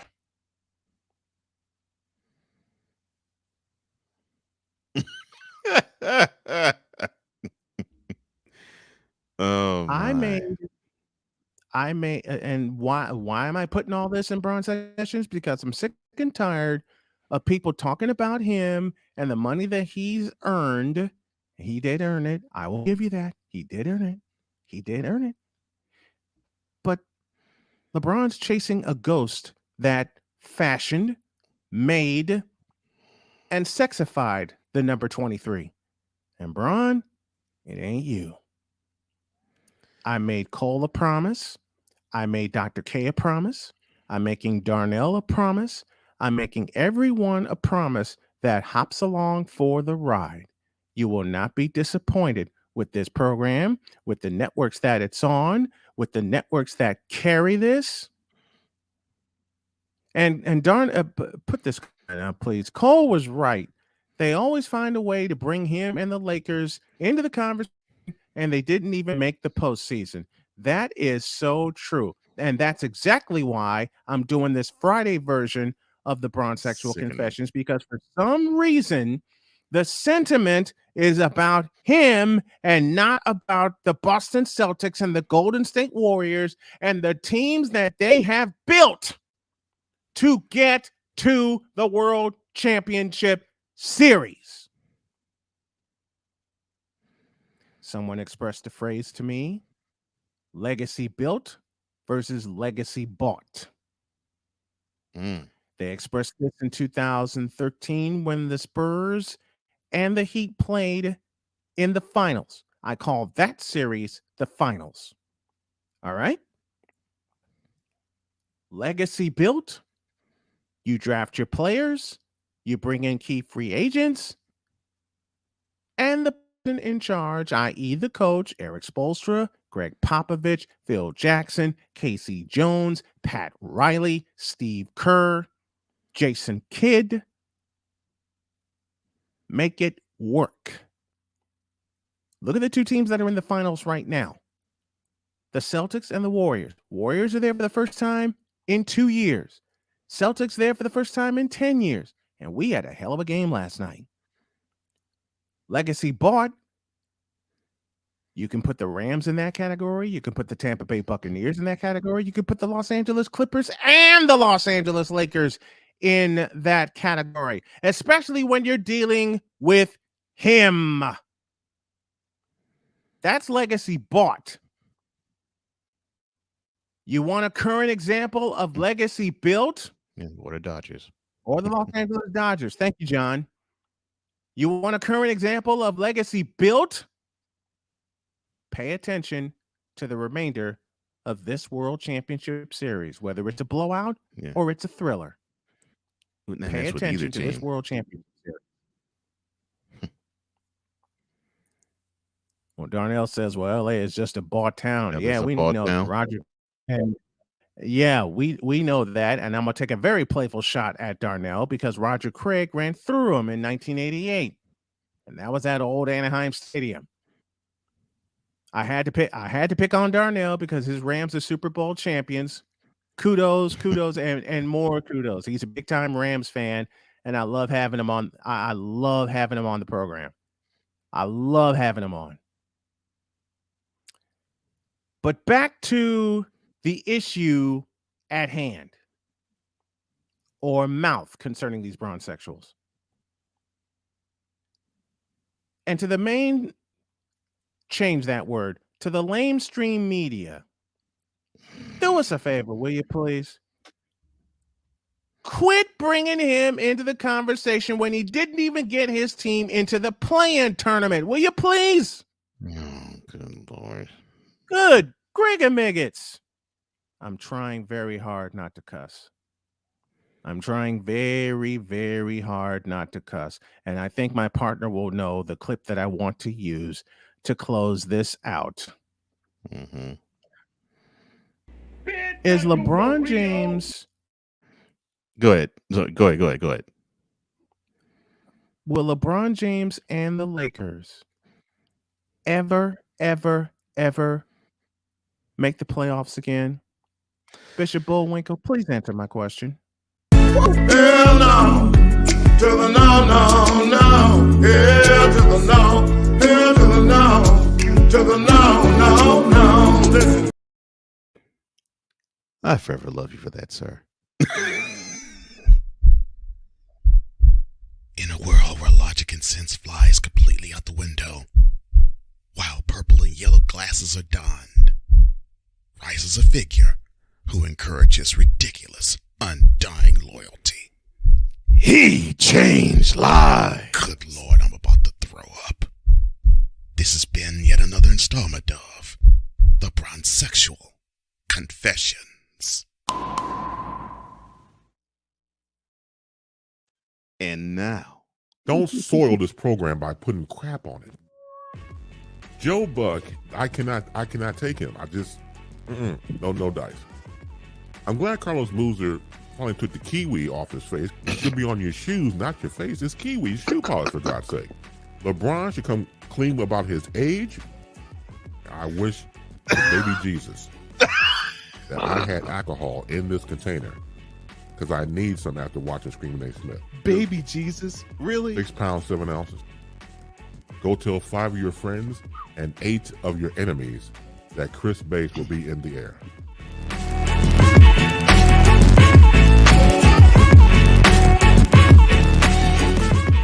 It is now time to enter the Boomshakalaka with the one, the only Chris Bates. How are you, sir? Look, you want to see a fat man weep? That was a wonderful introduction. The video was fantastic. Thank you so much. You have made the 1/4 of my Native American heart soar. That was my goal. I wanted that 1/4 of your Native American heart to soar. And it has. Thank you for that. You gotta send me a copy of that. I gotta tell people, show them my phone. Look, I have an introduction. And they won't believe me. So please send me that, man. Will do. I'll send that to you. We will definitely get that to you. And beginning today, I know, Chris, you've made this request of me. I'll make sure that I put a channel up on my website with all of the Boomshakalaka segments. I will make sure that gets done. Chris Bates joins us as he does every Friday here at the bottom of hour number 2. All right, Bates, take us in. What you got today? Oh, well, thank you very much. I was shocked, like most people, to watch the game last night, and Boston brought it at the fourth quarter. Now, again, I had Golden State win the first game. I think the series go all 7 games. I think it's going to be a battle between these two teams, but I was shocked. I was shocked and awed, to be completely transparent with the both of you, that they won. And it's a testimony to the coach. What's the coach's name? Okidoki? How do you pronounce his name? Ime Udoka. Thank you. You said it. Right. So, Ime Udoka. He said Okidoki. Right. I do what I said the name he was going to say. Yeah, what you said. I knew he was going to say. Yeah, exactly, because I can't pronounce it yet. Okie. Okay, I stole that from Charles Barkley. I can't take the whole credit for that one, because I was like, Charles Barkley, when I watched Inside the NBA, I was like, what? It sounds like Okie Dokie. Why? Okie Dokie. Yes, Coach Okie Dokie of Boston Celtics. Already. This is why I love you so much. You are the type of person where you actually have to say the sentence. You really do have to say a sentence about you. Quote, we just can't take you nowhere. Close quote. You gonna do that to the Celtics head coach? Coach Okie Dokie of the Boston Celtics. Man. I mean, really, if someone could get on PR for that, because, it'd be like, don't fall for the Okie Dokie. You really, man, you can work with that. But see, hey, those 12 minutes, the Warriors fell for the Okie Dokie and they got blitzed. Yeah, all right. So I guess when they have he has those tender moments of Nia Long, that's what she's saying to him. Oh, hey, look. Take it home, Okie Dokie. Yeah, bring it home, Okie Dokie. Man, that man is married to Nia Always Fine Long. Man, that good for him. Oh Lord, good for him. Look, if it was me and I was married to her, you call me anything you want. You call me a child of God. I don't care. I'll be right there. Oh Lord.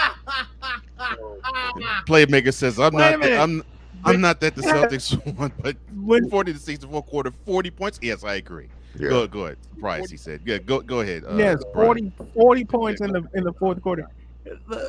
Bass and I, when we did our radio show, had a segment we worked in, and I can't believe I'm going to do this, but I have to do it in his honor. Do you remember something we put together called Former Fine Women? No, but keep going. Oh, good Lord. Bass would always, Bass and I would always come up with. Oh, yeah! Yeah, now I got it. Yep.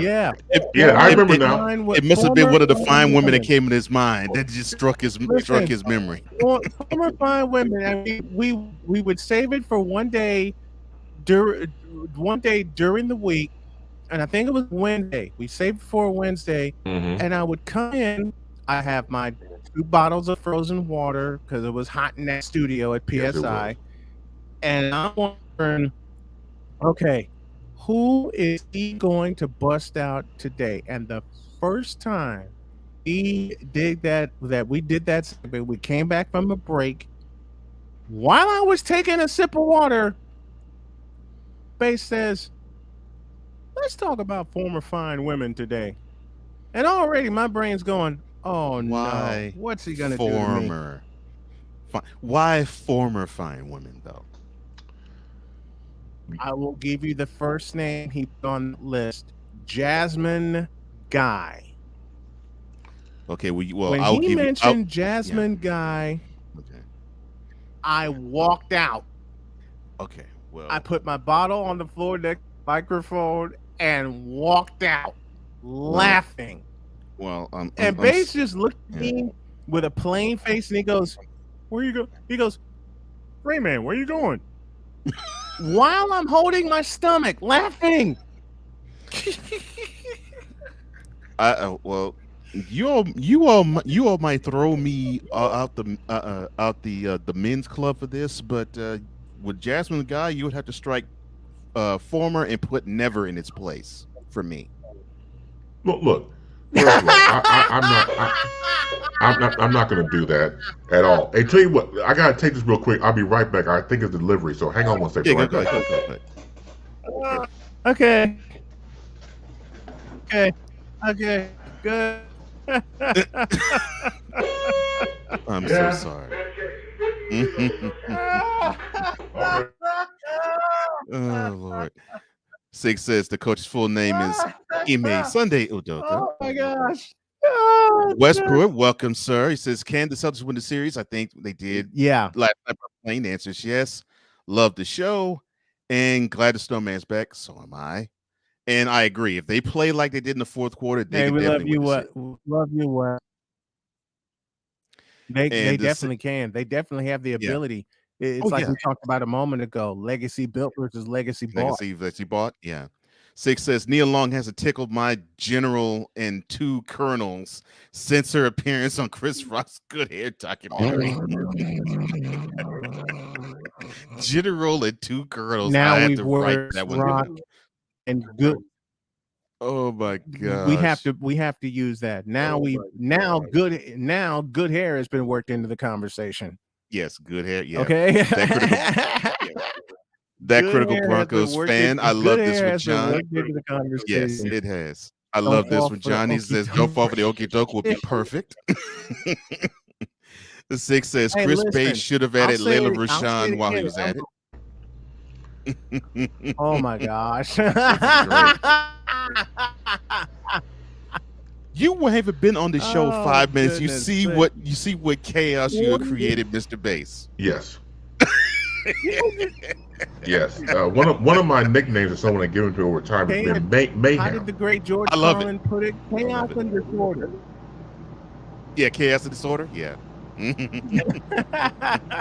But let's go back to Jasmine Guy. I gotta tell this story. Okay. The last day I was in the hospital, last Friday, and we had. Okay, let's go back to Jasmine Guy. Okay, Jasmine Guy, go ahead. Right. So Cole, you don't find her attractive, and that's wonderful. But I submit the following.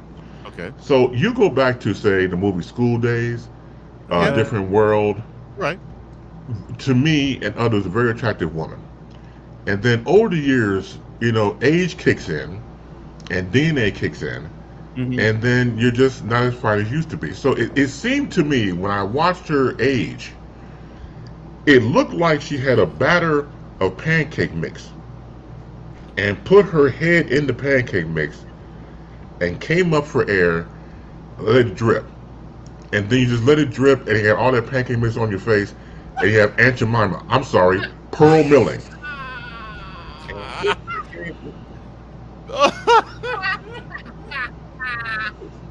So you got all this pearl milling pancake mix all over your face. And it's undone. It's not like people are asking for butter or syrup.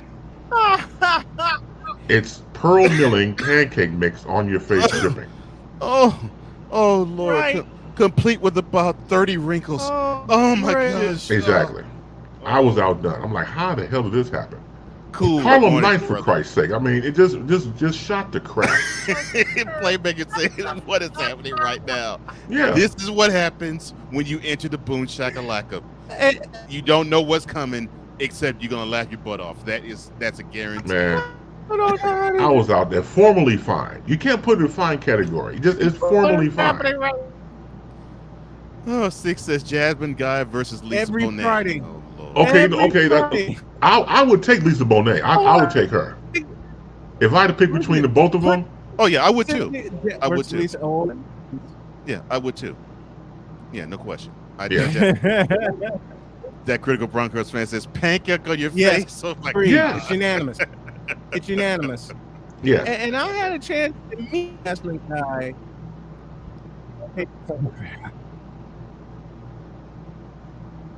You know what? After this conversation, I'll never be able to look at pancake mix the same way again, especially given the context and where it was. Yes, and where it applies. Because it's so true.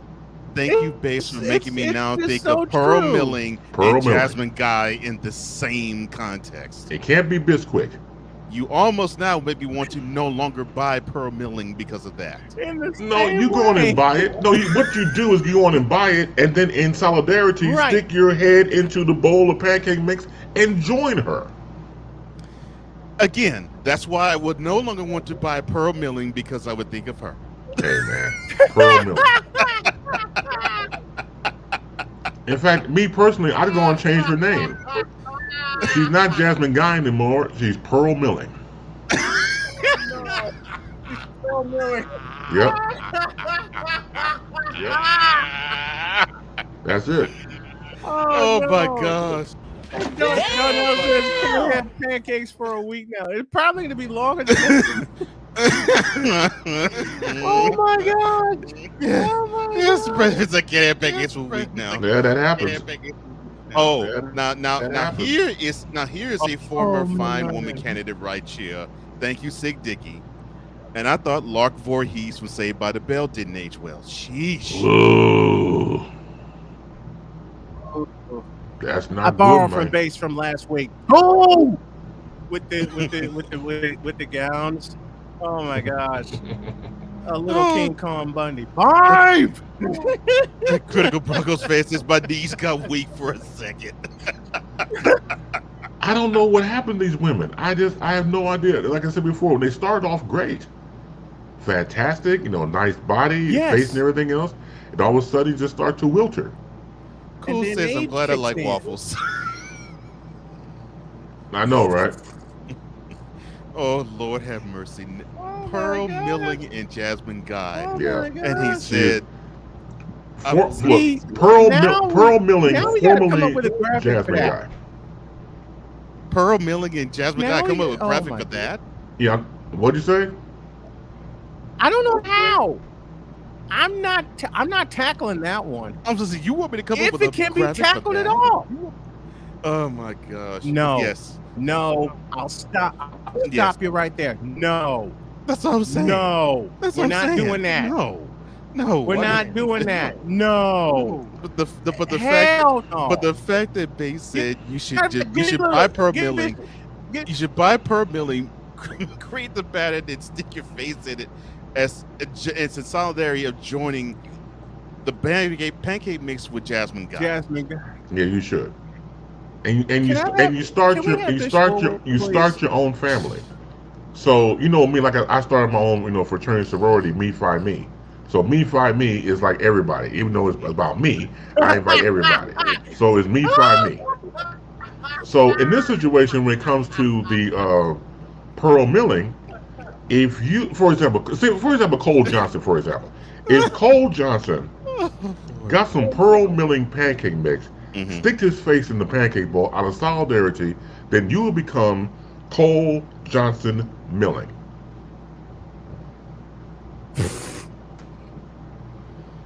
If Brian was to do it, Brian Snow Milling. There you go, and you build the family from there, right? Yes, it was Chris Base under Chris Base Milling. There you go, right? I get it. That's right. Oh my gosh. And all this started with me fry me mentioning a blast from the past segment. Oh my god! This all started from you mentioning a blast from the past segment. Lisa Rashawn blew up after Layla Rashawn blew up after entering her 40s. Oh God! What was the inspiration for that joke? Robin Williams with the cake and Mrs. Doubtfire. Robin Williams with the cake and Mrs. Right. See, there you go. That's a good one, right? Hello. Yeah. Bless us. Oh God! God bless him, Robin Williams. It just seemed Robin Williams can make a joke out of any and everything, didn't he? And that cake face perfect, especially talking about now. Yeah. Oh my gosh. Just straight comedic genius. You're in the Boomshakalaka with Chris Base, and it's all the way off. It's all the way off the rails. I mean, as expected. And I gotta blame myself for this. For introducing a former. I gotta blame myself for this. But you know what? It's fun. This is fun. Yeah, Darnell said it on our Facebook, can't have pancake we now. I know I told the story here. I told it on other programs. So,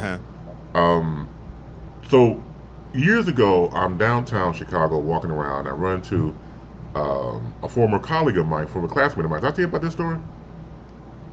Not here. Okay, so there you go. So so here we go. So I ran into her. This is about 20, 25 years later after college. And she's looking good. I like them thick. And so we're talking back and forth. It was like, look, if you're not busy, let's go somewhere, have some lunch in the next couple of weeks, and we'll arrange everything else. Cool. So I'm sitting across from her, and we're having some Italian food. And she says to me, I got a confession, Chris. We were going to college together. I was kind of feeling you a little bit. Oh, really? Well, that's nice. That's nice. That's beautiful. I like that. That's nice. So I said, I liked you too, but I knew you were dealing with a man at the time. I want to, dip into your situation, so I didn't want to be a part of that. Then she says, yes, and you used to look good.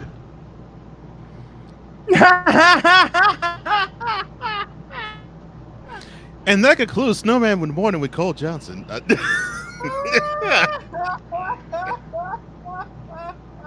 And I thought I heard wrong. So I said, I'm sorry. I got a trick ear. I thought I heard wrong. Yeah, I got a trick ear. I said, hey, could you do me a favor and say that again, please? Yeah. Then she says, again, with all clarity, you, meaning me, you used to look good. Now, I had to stop the conversation. Oh, Lord, no. We're talking about 20 to 25 years removed from college. We've all changed. We've all gained some. I was like, you gained poundage your damn self on the side of the table. You gained poundage, so did I. So she's like, no, mine look good. Well, look, I don't judge people. You're a fat woman. You just came right out and said it. No, because now I'm pissed. Because now she's going to tell me that I don't look good, Don't and I've blame gained me. weight, but her fat ass over there having a second course of meal. He just came out and said, "You a fat woman. You're a fat woman, and there's nothing wrong with that. Hey, not a second forkful. Listen, not a second forkful, folks. A second course. Second A course, second damn course. right. So, but I used to look good, and you're over there pretty much taking the tablecloth and stick it underneath your chin, damn near, and you look at the menu and say, "Okay." Oh my God. The sexist Bill Duke should Just show give up me and a- stare at y'all 100% disapprovingly. You know you're not effed up right. Oh, You know look, you're not No, we effed- did. I would say he didn't. look, gentlemen, I was outdone. So the first thing I did was, you know what? I called the maitre d' come over. I said, "Maitre d', do me a favor. Whatever I had to eat, let me have that separate check now." Because I said to myself, I don't want to pay for no fat ass woman who tells me that I don't look good. Yeah. When we're both sitting here fat, I didn't say anything about your fat ass. You goes tell me that I don't look good. That's insulting. I said, you are a fat ass. You're a fat racist. Oh my gosh. I never met a fat racist in my life until a few years ago. Oh Lord. How you gonna sit there and tell me I don't look good when you got more pounders damn near than I do? Probably got the same. Oh Lord have mercy. Oh Lord. Oh my gosh. We got a question for you in the chat Sure. from Sick Giggy, and I don't think I can. He says, "Here's my question, Chris. Aisha Tyler or Kerry Washington?" That's a good one. I'd probably go with Aisha Taylor. Yeah, I will go with Aisha Tyler. Yeah, Yeah, Tyler. Yeah, Tyler. I go with her. Yeah, she's nice. Yeah. Yeah. I hate to say, Carrie's And now Carrie's looking more and more Darnell's like getting a. Yeah, Carrie not right now is looking more and more like a broomstick in cloaked in. Let me skin. use the correct word. Hey Cole, I will use the correct word. Worn. I'll use the correct word. Worn. All right. That's a good one. I like that. Worn. I like that. Yeah. Playmaker says 250-pound racist. Right. That makes no sense. Well, it once again, and hear me out. None. Hear me out.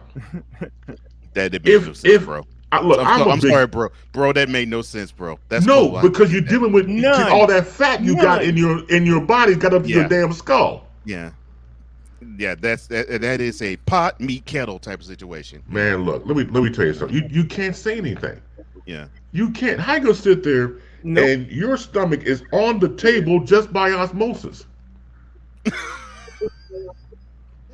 know what I'm saying? No, I don't know where you come from. I was taught you put your stomach off the table so you won't get an imbalance.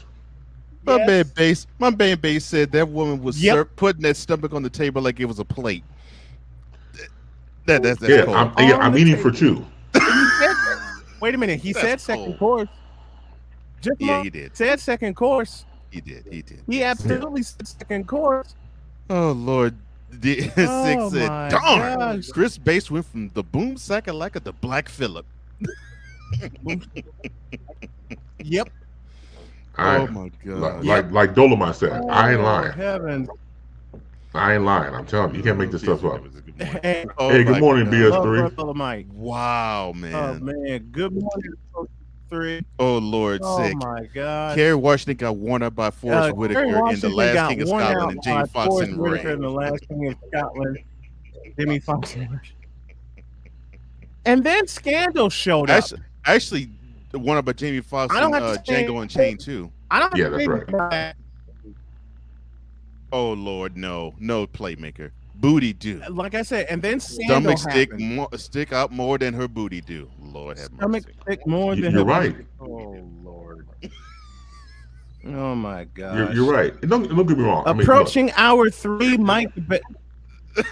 Go ahead, Go ahead, bro. I'm sorry. I'm having flashbacks reliving this crap in my head with the fatty ass that was sitting across from me. So we understand. I do understand, but this is hilarious all the same. Man, God damn you, love. You know, it hurts. All right, our number three.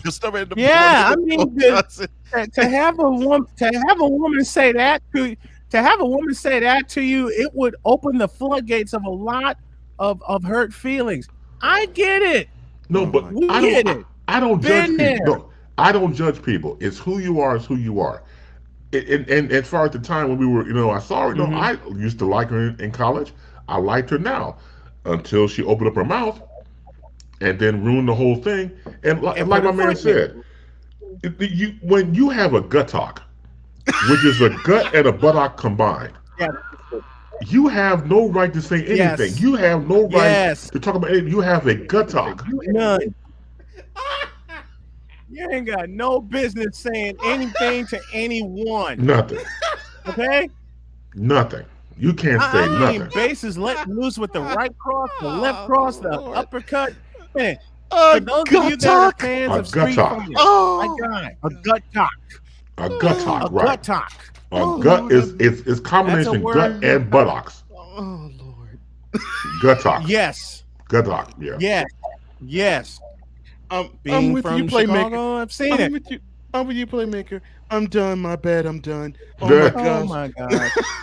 You can't say anything. Oh man. I heard it all now. You can't. You really can't. Just be thankful your gut talk ass woke up this morning. Just be thankful. Agreed. Oh Lord. You should be praying. You should be praying to baby Jesus. Oh Lord. 6 pounds 7 ounces. Oh, you should be praying. Baby Jesus. Right.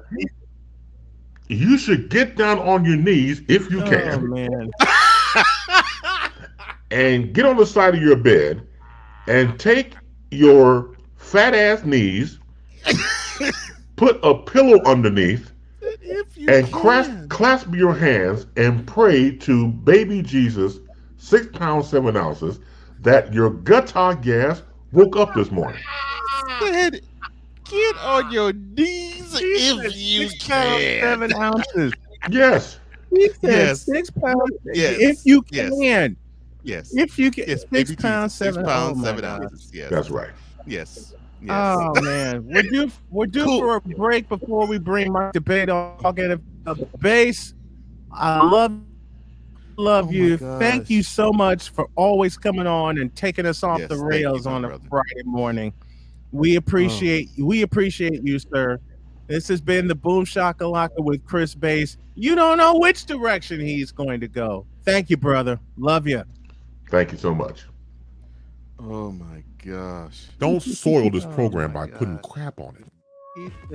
Joe Buck, I cannot take him. I just no dice. I'm glad Carlos Boozer probably took the kiwi off his face. It should be on your shoes, not your face. It's kiwi shoe polish, for God's sake. LeBron should come clean about his age. I wish baby Jesus that I had alcohol in this container, because I need some after watching Screaming A. Smith. Baby Jesus? Really? 6 pounds 7 ounces. Go tell 5 of your friends and 8 of your enemies that Chris Bass will be in the air.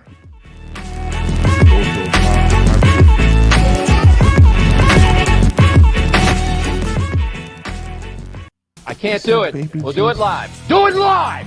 I'll write it and we'll do it live! Mister, will you please wake up? Kelly's one-strike pitch. Swinging a fly ball, center field deep. Bellinger going back to the warning track, to the wall. It's a grand slam! Howie Kendrick has done it! They're going crazy in the Nationals dugout!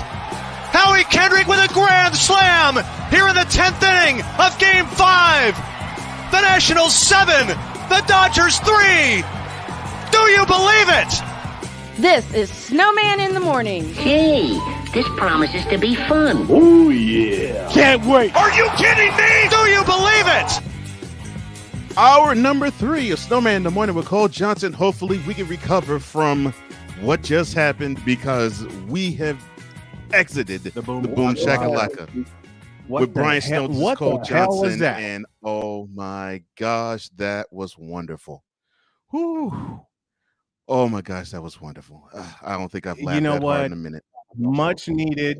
I'm glad to be back. I'm glad to be back in my office for that. And Chris Bass, we absolutely adore Yes. you. Thank Thank you you. so much Thank for you. coming on every Thank Friday. you. I got to make sure I cut that.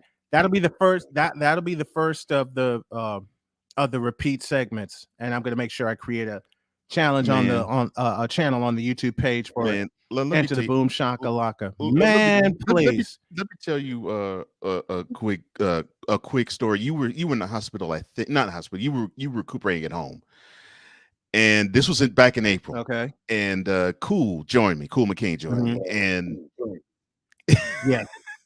and when Bass was on, I mean he was on one in that show. Ah, man, and then I had the nerve to put forth Negro Night, aka Stephen A. Smith, and he went to town on that. And and the name actually is courtesy of both Bass and Cool McCain, because Bass called Stephen A. Smith Negro Kryptonite, and Cool just shortened it, says, yeah, just name him Negro Night. So now I look at Stephen A. Smith, I call him Negro Night, thanks to those two. I laughed so hard I cried. I didn't think I would ever do that. I didn't think I would ever do that until just now. Oh my God! It was to the point I was being violent with my mic. I thought I almost punched the mic twice. Now you see why I love having Chris Bass on. All right, let's knuckle back down to business and talk some football. And I am pleased and proud to welcome the one, the only Mike Debate, our lead NFL analyst for Snowman in the Morning. And proud I am to say, beginning with this month of June, this is our 5th season riding shotgun together. Good morning, Mike. Wonderful to have you back. Good morning, my friend. It is wonderful to be back. It's great to hear your voice. 5 years has been amazing. It's amazing that we've been doing this long together. But you know what? I'm looking forward to the next 5 and the 5 beyond that, man. It's great to be here this morning. Absolutely. Mike Debate, our lead analyst. And this just came off of an idea because at the time, Mike Debate was with full press coverage. And we decided, you know what? Let's just go with it. And since then, he has been our lead analyst, and he's been absolutely amazing. Let's get down to business, and we'll start in Santa Clara. So all this sound and fury signifying not a doggone thing. Deebo Samuel is still there. Jimmy Garoppolo is still there. Yet rumors are still flying around that our paisan, Jimmy Garoppolo, will be gone by mid-season. And Mike, I will tell you what I've told you for 2 years. I ain't buying it. Yeah, I don't know if I'm necessarily buying it either. The whole thing in a nutshell is I think if Jimmy was going to be gone off this roster, I think he'd be gone by now. I think that, when you look at teams that are setting themselves up for quarterback play, trying to get their situation set for the season, I think it's going to be very difficult now for Jimmy to come in and assimilate into a new organization unless he's relegated to a backup role. If that's what his role is going to be, hard to imagine a better scenario or a better circumstance for him than in San Francisco. I still think he has a shot at the starting job, so I'm not necessarily going to say he's definitely going to be a backup just yet. It's trending in that direction toward the media attention, obviously, and Trey Lance trying to get the chance to get the starting job. But at the same time, I'm not completely sure if Jimmy is going to go elsewhere. Some of that may be because of the market front, but ultimately I think it's because the 49ers know the value and they're just going to give him away for nothing. They understand he has value that can be brought to a team. So I think this is going to be interesting, and I'm looking forward to Niners training camp to really see how the reps are divvied up. That's going to tell me an awful lot. Well, the reps are going to be divvied up as follows. Garoppolo's going to get most of them because the 49ers are going to feel, and Cole, I know you agree with me on this, there's a lot of unfinished business in San Francisco coming so close to another Super Bowl appearance, and that Rams defense was savage in that fourth quarter. Give credit where credit is due, but if you look at the 49ers with everything that's going on surrounding them, all the rumors with Garoppolo and Deebo Samuel, Alex Mack retiring, Frank Gore retiring as a 49er, don't you get the feeling that there's a lot of unfinished business in Santa Clara? Oh, and no question, there's a lot of unfinished business. Yeah, there. I absolutely do. I think there is a lot of unfinished business. And look, you look at the return of Tom Brady to the Buccaneers. You look at what Aaron Rodgers now is going to have to do to recover from the loss of Devontae Adams and his, difficulties there. San Francisco right now, to me, is a team that's right in the mix. They know how to win. They've been there before. They were, again, within an eyelash of being able to punch their ticket to a Super Bowl. So this is a team right now that I think smells blood in the water in the NFC. Obviously, the Los Angeles Rams, the defending champions, they're going to be a tough out. There's no question about it. No one is saying that they're not going to be, and they face stiff competition. But the Niners are close enough within this division, within this, not just division, but within this conference right now to say we're a serious contender. If they smell blood in the water, they're not going to take their foot off the accelerator. I think that's why you're seeing Deebo still sticking around as well. With all of the stuff coming around, the Niners weren't serious or weren't sure that they could compete and compete at a high level. I don't think you'd see Deebo Samuel in San Francisco right now. I think they would have had no choice but to deal him. The fact that he's still around shows that this is something that they're very serious about. And again, you mentioned it, unfinished business. They're going to look to take care of that this year. And what they're working on right now, I believe, is a long-term contract for Deebo. So yeah, Deebo was a little jealous with Devontae Adams paid and a couple of other receivers getting paid. But Deebo is one of the two premier receivers, the other, of course, being Cooper Kupp.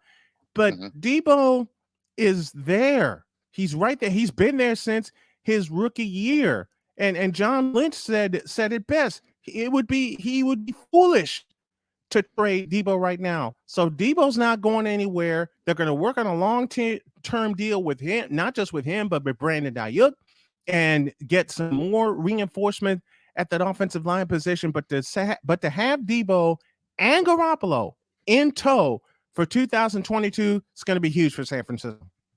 Absolutely. It will be huge for San Francisco. And look, this is always a team that falls back on its depth. And teams that do that are able to backbuild and have quality people behind the quote unquote stars that may either go elsewhere or may, not be able to go because of injury or whatever. The teams that survive are the teams with the depth to be able to handle it. San Francisco has done an amazing job with that over the course of the last few years. And I think that will continue this year. Hopefully, we're looking at a very healthy team and a fully stocked team. If we do, I put the San Francisco 49ers right in the mix of everything right now in the NFC. I think they're as good as anybody out there in that conference. And we stay in San Francisco with the momentum that they're building, having their two main stars in tow. Even though Alex Mack retired, they're going to find someone to replace him at that position. All the momentum building for San Francisco right now stems from a Saturday night in Green Bay in a game that many did not pick them to win. But when you and I talked before that Saturday night game, and Cole, you were with us, I said flat out San Francisco would win in Green Bay. And people kept questioning me how. You're going to see a lot more of it this year, especially with a healthy Elijah Mitchell. You know what they did in the second half of that ball game? They ran the ball down Green Bay's throats. It's been a problem for Green Bay. We'll shift to Green Bay right now.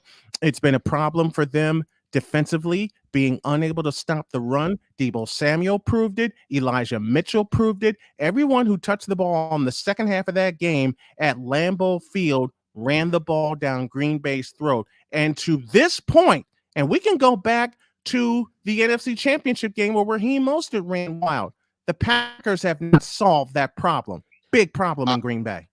I will say this, though. It absolutely is. And look, the white elephant in the room in all this is the absence of Adams in that offense. How is Aaron Rodgers going to be able to compensate for the loss there? I like Christian Harris an awful lot, but I'm not completely sure he's going to be able to come in and shoulder that load right from the get-go. So you're looking at a regression at the very least of the 49ers of the Packers passing offense.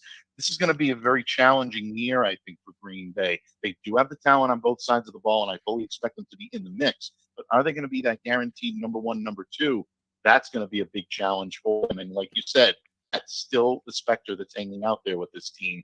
Going to be an interesting training camp to see how they're going to maneuver and what type of offensive strategy they're going to be able to put out, because they're going to need to rely on some of these other players that they maybe haven't had to rely on in quite some time. I'm looking for an interesting year out of Green Bay this year. Let me go to Cole. Cole had some additional thoughts. Now, looking at that divisional round game back in January, and yes, seeing some subtractions from the team defensively, I think they're going to suffer there too. But the defense came to play that day. They ran out of juice because that offense did not produce. And that's where their bread is buttered, supposedly. You have supposedly the best quarterback in the game today in Aaron Rodgers, now the two-time defending MVP. You had supposedly the best wide receiver in the game in Devontae Adams. And you mean to tell me that dynamic offense could only muster one touchdown at home? That's all that offense can muster. So to me, I really thought the offense came up woefully short. And where I thought that the defense would fail the Packers in that game, it was the offensive special teams that did. And the defense, they did as much as they could until basically after midway through the fourth quarter, where it's like, okay, well, we have nothing else to give because we pitched darn near a shutout. We held this team to 2 field goals. What else can we do?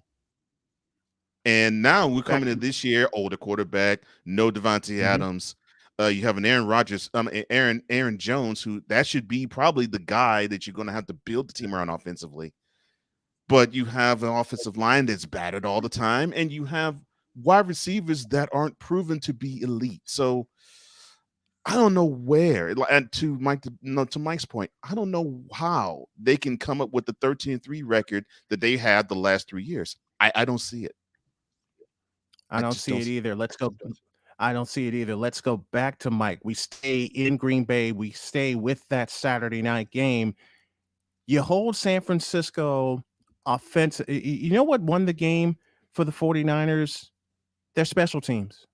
Block punt for a touchdown and also blocked field goal at the end of the first half.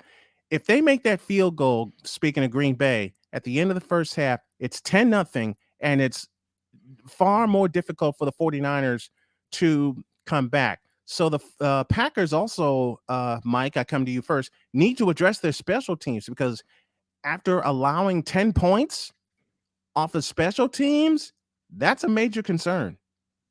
Absolutely. And look, if there's a team that I know places a severe premium on special teams prowess, it's the New England Patriots, the team I cover on a daily basis. And I've seen this team year after year place that premium and beat other teams, maybe when they shouldn't be beating other teams, because of the special teams prowess. Interestingly enough, Patriots struggled a little bit last year down the stretch because of special team snafus. This is something that Kyle Shanahan, this is something that John Lynch really want to instill in this team in San Francisco. And one of the big reasons why they come out on top in a lot of the games that are nail biters that could go either way. Green Bay definitely has to invest in that. They need better coverage, definitely need better return, in terms of, what they're getting from the return game and punt and in the kick return. But at the same time, it's also something that is so vital to a team's success, especially when they're dealing with a bunch of different teams at the top of that echelon in the conference that are fighting for that spot. The guys that are the teams that are going to prevail are the teams that are going to do the small things to win. And right now, you got to give the edge to the 49ers in that regard. Our senior NFL insider, Mike DeBate, joining us on the program. Let me go to Cole as we look at some of the other moves. We spoke about it. A.J. Brown now in Philadelphia. I come to Cole first with this question. How is A.J. Brown going to mesh with one Jalen Hurts? Does it give Jalen Hurts that secret weapon that he needs to have a breakout year? I'll tell you about A.J. Brown's skill set. The one thing, and I know, Cool, you're listening, you're watching, I know you enjoy what I'm about to say. The one thing that A.J. Brown can do is he can make a bad quarterback look good, a good quarterback look great, and a great quarterback look excellent and elite, all because he can get to 50-50 balls. He has a catch radius that is out of this world, and he can get the balls to where you're saying, well, that's going to be incomplete, and he comes down with them. I mean, I've seen him come down with horrible passes that Ryan Tannehill threw to him, and he would catch them and make them touchdowns, and he would make Tannehill look like $1,000,000, but the pass was horrible. This is the thing that I think Jalen Hurts needs to have. He needs to feel as though he can be confident enough to throw the ball near where AJ Brown is, and when he can get that confidence to do that, then I think he will build the confidence to actually go to the other targets that he has too. So the problem that I can foresee, though, is I can see Hurts falling in love with that type of big target in AJ Brown, because he's a wide receiver, yes, but he sort of has a catch radius like a tight end. And you can fall, if you're a quarterback, you can fall in love with that and go to him so many times to where you have opposing defenses game plan to say, okay, we want to eliminate this person from the game plan, and then you're forced to go to other targets. So that's the only problem I foresee. But if he can build the confidence in saying, well, okay, if I can have this with him and I can build the same type of rapport with the other targets, then I think it will totally help Hurts in having someone like AJ Brown there. To Mike Debate with the same question, is this a secret weapon now for Philadelphia where they can open their offense all the way up, or do they need something else? I think they're right now at the level where it can be a secret weapon. I still want to see the product on the field, but ultimately you want to talk about a team that really has enhanced their standing from one year to the next. And Phillies continue to gradual climb. I love what they've been able to do. You know, you got AJ Brown in there now, Devontae Smith, obviously, taking Quez Watkins to take some snaps as well. Dallas Goedert at the tight end position. That opens up so much. And now you got Miles Sanders who will run the football. I really like what Philly has in terms of being able to utilize all of the offensive skill positions.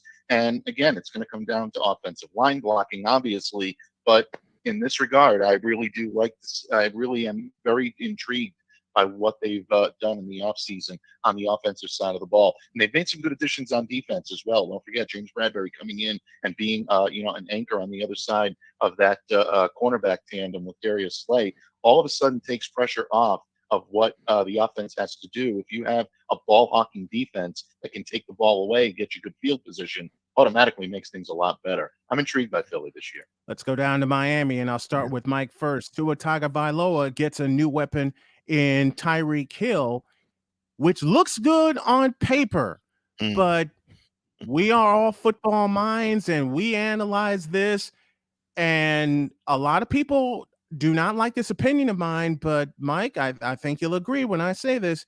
This is going to be a problem for Miami because you don't have Patrick Mahomes just chucking one up and having Tyreek Hill streak down the field to get it to him. And it's nothing against Tua, but Tua hasn't been healthy, and we don't know his arm strength. We don't know Tyreek Hill's catch radius. We don't know if Tyreek Hill can be a precise route runner, which is what Miami is looking for when they made that big trade to get Tyreek Hill. I see a lot of problems with these two meshing together, and it could take, Mike, up to 4 games for them to figure it out. And by then, the East may be in peril. I agree. I think it's a good paper fit without any question. But logistical fit and paper fit, Brian, you know as well as I do that those are two different things. And right away, if you have Finns fans listening to this, they're going to go, "Oh, there he goes. The Pats homer's going right away, and he's going to hammer away at the Miami Dolphins." But look, Tua Tagovailoa is surrounded by the weapons he needed. Basically, what Miami did is said, look, you need weapons around you. You need people to make things happen. We're going to go out and get you one of the most explosive receivers out there in the NFL in Tyreek Hill. To me, I think the bigger addition to this team, and all respect to Tyreek Hill, is that two-headed running back monster now that they're going to have Chase Edmonds, Raheem Mostert, a guy that you and I know very well from our coverage of the 49ers. And don't forget Sony Michel as well. Sony knows how to run in the AFC East. He's done it for a number of years in New England. I know he had his detractors up here, but Sony always provided good, solid performance. So to me, it's going to be the running game that can take pressure off of Tua Tagovailoa. But this wide receiver core, Can't forget Jalen Waddle in the middle of that. Cedric Wilson coming in. Mike Gesicki, a very capable tight end to receive. It's all going to be placed on the shoulders of Tua Tagovailoa and his arm and what he can get done. Miami's upgraded their offensive line. I like the addition of Teron Armstead. He's going to be a definite help to these guys, especially Eichenberg over at the tackle position. Going to take pressure off of him a little bit, but at the same time, I need to see it on the field. That really is, I think, the theme of this morning for me. But you need to see it on the field, and that's the good thing about mini camps now going on. We're going to get a chance to see what these teams have in mind. Cole Johnson, same question to you. Does this open the spigot for Miami? And Mike made a wonderful point with now them having Raheem Mostert. Of course, we know what he did in the NFC Championship against Green Bay. He definitely has the capability, but it's going to take, and I've said this before, especially Cole to you, a superior running game to take a lot of pressure off of Tua. And until I see it, I'm not going to believe it. Mike and you mentioned it beautifully. They now have the pieces with the running game. They have a couple pieces because you have Hill on one side and Waddle on the other for wideouts. All of these pieces are great, and the offensive line supposedly is improved. The issue I have is their own health, the offensive line health. If they can be better healthily, then I believe you'll be able to put Tua in a position where he feels like he's back in Alabama, where no matter what you call, he will execute it to the best of his ability, and more often than not, it will be to the team's favor. That is what's necessary. And I will definitely borrow the line that Mike has been saying. I do need to see the product on the field here, but in my opinion, as of right now, I know we are 3 months away from when we kick off the season. I need to see that offensive line do it healthily. And if they can, I like the chances of Tua basically just being that guy that can maneuver this Dolphins team to where they have to go, because there's no issue defensively. They are locked there. Yeah. Yes. Defensively, they are good. They can go to the Super Bowl with that defense. That's how good that side of the ball is. It's all about the offensive line and Tua to me. And the offensive lines around the NFL are going to be such a key for a lot of these teams. One final question for Mike, and I want him to really expand on this. It's a question that I asked him in 2019 when the 49ers got to the Super Bowl using a weapon that a lot of teams are afraid to use. And Mike, this is my question to you. Why are most teams in the NFL allergic to running the football? That's a good question. I mean, because when you do it effectively, you really open up so much. Not only does it open up play action, but it allows pressure off of the offensive line. It allows pressure off of the tight ends. It allows the receivers to get into routes, ease into their routes, and be able to take pressure off of the quarterback, most importantly, because he's handing the ball off and letting the running back do some of the heavy lifting. I don't know why they're allergic to it. That's a great question and a great way to put it. But when you do it effectively and you're able to make it a complement, not just a complement, but also a part of your offense that dances with the quarterback. That's really the balance that I think so few teams know how to navigate very well. The 49ers have done it so well for so long under Kyle Shanahan, Mike McDaniel, guys that were able to come in and make that type of magic work when you deal with balancing the passing game and the running game. I don't think enough teams understand that it's not about running the ball more than passing it, or passing it more than you're running it. You treat it like it's some sort of like combative relationship. It's about bringing those together. It really is almost like a dance. You want to compliment your partner at that point and make sure that they're hitting all the marks, you're hitting all the marks. It really makes for a complete offense. Also, you got to deal with personnel. I mean, and then that there are some very good running backs in the NFL, but very few great running backs in the NFL. And I think the teams that do have great ones, arguably there are a couple of teams out there that have great running backs that I don't think are utilized necessarily enough. And I think we've talked about those a few times here on these airwaves. I'll be nice this morning, so I'll refrain from that. But I will say, like in terms of a team like 49ers, who have run the ball so effectively before, they've had guys come in. Raheem Mostert, a guy we just mentioned in Miami, he's been a tremendous running back for San Francisco. Matt Breida was a guy that ran the ball effectively a couple of years ago. Maybe the guys have come and gone, but the scheme remains the same, and that's something that you really appreciate in a good running team. You mentioned Elijah Mitchell. If he's healthy, look for big production out of him this year. I like Jeff Wilson Jr. I think he's somebody that can really provide a great deal of compliment. Trey Sermon is someone that can come in and make plays as well. When you have a deep running back core, good things can happen. I think the New England Patriots are trying to build that up here, and I keep scouting that and looking at that, and I like what I see from Damian Harris. I like what I see from Ramondre Stevenson. I really like the addition of Pierre Strong Jr. to that group. So I think they're trying to take a page out of the 49ers handbook at this point. I always say the Niners are trying to take a page out of the New England handbook. I think New England is looking up to them as big brother right now in terms of the prowess of the running game. That's what teams should be. Focus on the gold standard. And let me come to Cole with this with this final question. The gold standard for the running game has been in San Francisco. A lot of people don't believe it, but if you, I'll go back again to the 2019 season when they had Matt Breida, they had Raheem Mostert, and Mostert almost muscled out 1,000-yard season, even in the midst of all the injuries that they had to deal with. But then came that NFC Championship game where he ran wild for 220 yards against Green Bay in the NFC Championship game. And it was since that time that the 49ers have really established themselves as a superior running team, injuries or not, along the offensive line or to the running backs. Mike mentioned Trey Sermon, Elijah Mitchell, who's going to be the bell cow of that offense. It just seems right now, Cole, that the 49ers have become the standard on how to run the football. And yet, I repeat my question to you, why are teams so afraid to lean on that? I think they're afraid to lean on it because unfortunately, you now have to thank your rival, the Los Angeles Rams, who they did it primarily through the passing game, and they think that you can beat teams by being dynamic and throwing about 40, 45 times a game. And they want to, and they hide behind this excuse. They want to not put the wear and tear on running backs to have one carry the rock 20 times in the game each week.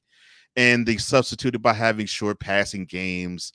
And they want to have this dynamic offense, and they think that the dynamic offenses that throw the ball is where they go. But what happens, and we have seen this often, we actually saw it with the Rams when they went through their skid before they righted the ship and when they got to the playoffs.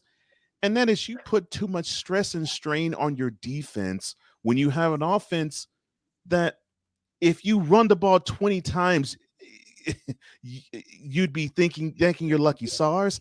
That is not what you want your offense to do. And quite frankly, I will be blunt, I think most NFL teams don't want to have this running aspect to their offense and to their team because, quite frankly, they aren't man enough to actually put forth the team to do so. And and to me, football is about being more man than your opponent. And I don't care how pretty it looks. Period. I don't care how athletic it looks. I don't care how skillful it looks. It is about what is in those trenches. Who is more man than the other? And if you can punch your opponent more often than they can punch you, chances are you will come out the victor. And teams that are willing to punch you in the mouth have better success simply because they have that mentality that on both sides of the ball for them, they want to punch you in the mouth. And so with the 49ers, they have the ability to do that. They want to do that. They encourage teams to beat them that way. And most of them cannot because they're not equipped to do so. And most of these other teams, they don't have it. And it's sad because it is, to me, decreasing the quality of the sport because the sport is built on you run the ball and you stop the team from running for as long as I can remember. Yeah. That's the way it's been. That's the way it's been for me. Mike Debate, my senior NFL analyst, joining us here as we kick off our 5th season together. And boy, it's going to be fun building up to this season. We'll take you from now all the way to Phoenix, Arizona, and Super Bowl 57. Mike, I love you, bud. Thanks for coming on, my friend. Much love to you as well. Cole, I apologize. I think I had some audio difficulties and I blatantly cut you off before. I do apologize for that, my friend. But thank you so much for having me. Always my honor, always my pleasure. Love you too, man. Going to be a great season. Thanks, man. Thanks, Mike. Which leads me to this. Okay, we talked about, we've spoken ad nauseum about the 49ers and the superior running game. And I'm going to keep hammering home a point because I know later this summer there's going to be a Hall of Fame induction ceremony. And once again, it will not include, and I don't think it will ever include, the fellow who championed the 1,000 season. And of course, I'm talking about one Roger Craig. It's sad to me that they let his candidacy just walk off. They let his candidacy walk off, and we could go 6 ways from Sunday as to why they will not ever elect Roger Craig or John Taylor, I'll to John Taylor in a minute, into the Hall of Fame. But if you go back through the 80s, I mean, I love you, Walter Payton, and I love you, Barry Sanders, and Thurman Thomas, and many others. But if there's someone who has been overlooked, and Cole, you use that word brilliantly, if there's someone that has been overlooked as a running back, as a jackknife running back, a fellow who can catch the ball out of the backfield as well as run the ball, it's number 33. It's Roger Craig. Here's all you need to know about the disrespect that Roger Craig receives in terms of the overall pantheon of the evolution of the running back position. When you hear the running backs today who can do it all, you know, the Le'Veon Bell, well, not so much now, but a few years ago, the Le'Veon Bells, the Todd Gurleys, when you LaDainian Tomlinson's even, what name did you hear mentioned that they were descendants of? That name was Marshall Faulk. Marshall Faulk. That was the name that people kept saying, well, this is a derivative of Marshall Faulk. He's a derivative of Marshall Faulk. He's a derivative of Marshall Faulk. And you and I are both huge fans of him. You know, yeah, I love Marshall. I do too. Love Marshall Faulk. But love Marshall Faulk. But the problem with that comparison is not necessarily the fact that it's wrong from the standpoint of, yeah, I'm sure they borrowed from him. Surely. The problem with that comparison is that he came into prominence because he came to the league in 1984, but he came into prominence when his prime began in 1999. Right. And 15 years prior, we saw a guy do the exact same thing. And he is rarely ever mentioned. I mean, he had a season where he went 1,000 and 1,000. He had another season where if you thought he was just one of those finesse backs, he ran for 1,500 yards. So he proved that he was versatile to where he can catch for 100. And was an offensive MVP. Yeah. He proved that he could catch the ball out the backfield like a running back does today, and like running backs weren't doing in the 80s. He proved that he can run between the tackles. He proved that he could block in pass blocking situations. He is the running back that today's running backs are built off of. Yeah. But people don't want to recognize that. And it just makes me so sad that they won't recognize Roger Craig. I mean, Sig Diggy has a great question. Who did either man piss off to be disregarded by the NFL Hall of Fame? I don't know. I don't know. And this is go ahead. Oh yeah, I'm sorry. I'll put it this way, Sig, and I've said this to Brian. The 80s 49ers team, and I still scratch my head as to why this is the case, seemingly. that group is pretty much considered for the greatest that they sustained that decade to be Bill Walsh, Joe Montana, Ronnie Lott, and Jerry Rice. Everybody else, and there have been other Hall of Famers that have come after. Randy Cross is one of them. There have been other Hall of Famers that have come in that era. But when you talk about the 49ers in the 80s, if it's not those four names, you might as well not talk about them. And the that's fifth that you can add, and the fifth that you can add is Steve Young, even though that came later. Well, yeah. Steve Young is the 90s. Yeah, Steve Young is the 90s. Although he did come on the team in the 80s. Yeah. Even though he came on the team in the 80s, his glory years were definitely in the mid 90s for sure.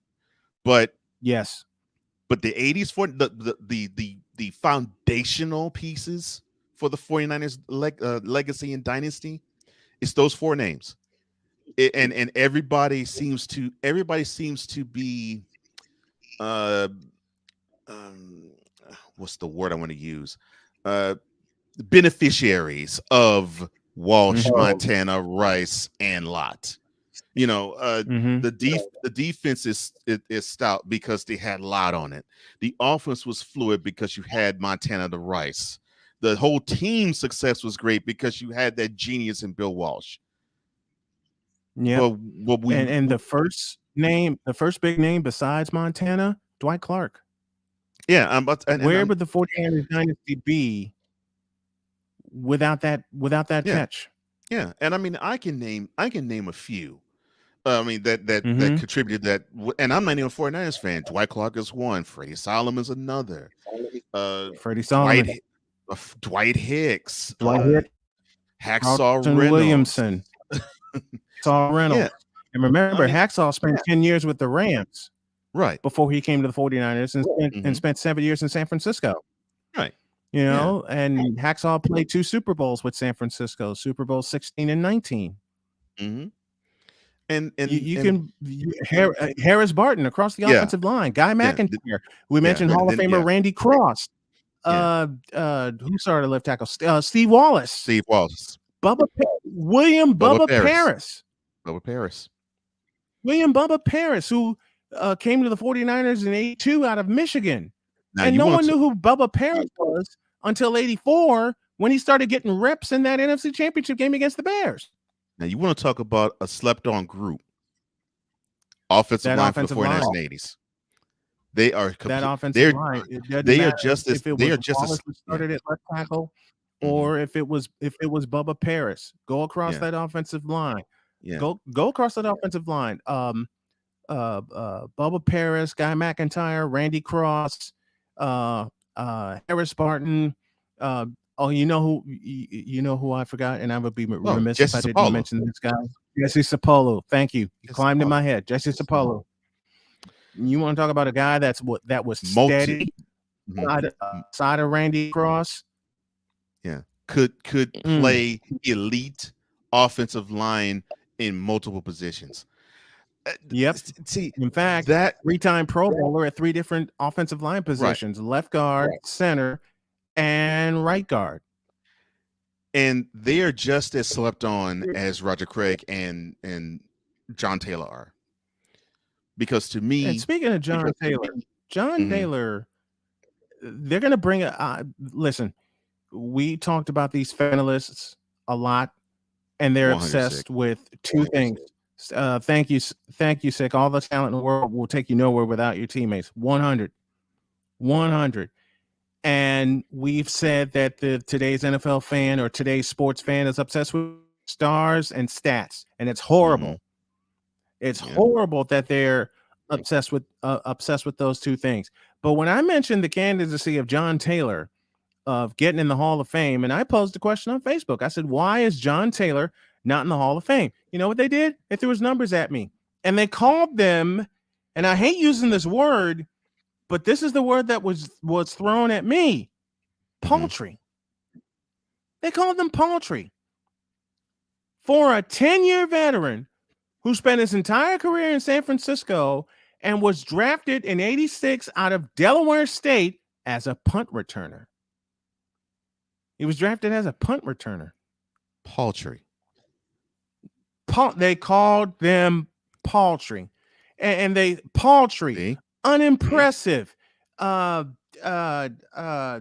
It's just, listen, this is a mountain I'll die on, but so be it. John Taylor and Roger Craig both deserve their spots in the Hall of Fame. And Sick Diggy, I agree with you 100. Put this one up. Stars, stats, and highlights. That's all today's NFL fan cares about, or today's sports fan cares about. Lord knows we've spoken about that with the NBA, and I'll get to the NBA in just a moment. But I look at players based on a 5-letter word I like to call impact. And I go to a game in December of 1989 in Anaheim, California, at Anaheim Stadium. Monday Night Football. The running game was not working for San Francisco that night. And John Taylor, to this day, is the only player with not one, but 2 90-yard plus touchdown receptions in the same game, which helped the 49ers come back and win that game. Because remember, they were down 27-10. They were down 27-10 at one point in that ball game. And what got them to that 10 was a 92-yard touchdown in the second quarter from Montana to Taylor, where the defensive back fell down. And they got to within 27-17. The Rams were driving. Here's the play of the game, and I'm gonna make an intro highlight for this. The play of the game occurred in the fourth quarter when the Rams were driving. They were at the 6-yard line, and they fumbled the snap. Jim Everett fumbled the snap. Matt Millen jumped on it. And one play later, the Niners turned that into a touchdown. 96 yards. Play of the game, because it got them closer. And then the Rams fumbled the kickoff. Ron Brown had the ball knocked out of his hands. 49ers recover, and they stick it in the end zone. They win the game and the division. Yeah. Because remember, that night, they clinched the division, and the following week, they clinched the number 1 seed. Cool McCain says Tom Rathman was a guy I remember. Man, Tom Rathman. Yep. I love fullbacks. Okay. Darryl Johnston, Tom Rathman, Matt Suey. Okay. Carl Gardner in the heydays with the Bills. I already mentioned Matt Suey. But come on, y'all. Some of these names and them not being in the Hall of Fame is horrid. It's horrid. And as a matter of fact, I'll mention 2 of them again. We see one, Tom Rathman. The other, the Moose. Yeah, Darryl Johnston. Darryl Johnston.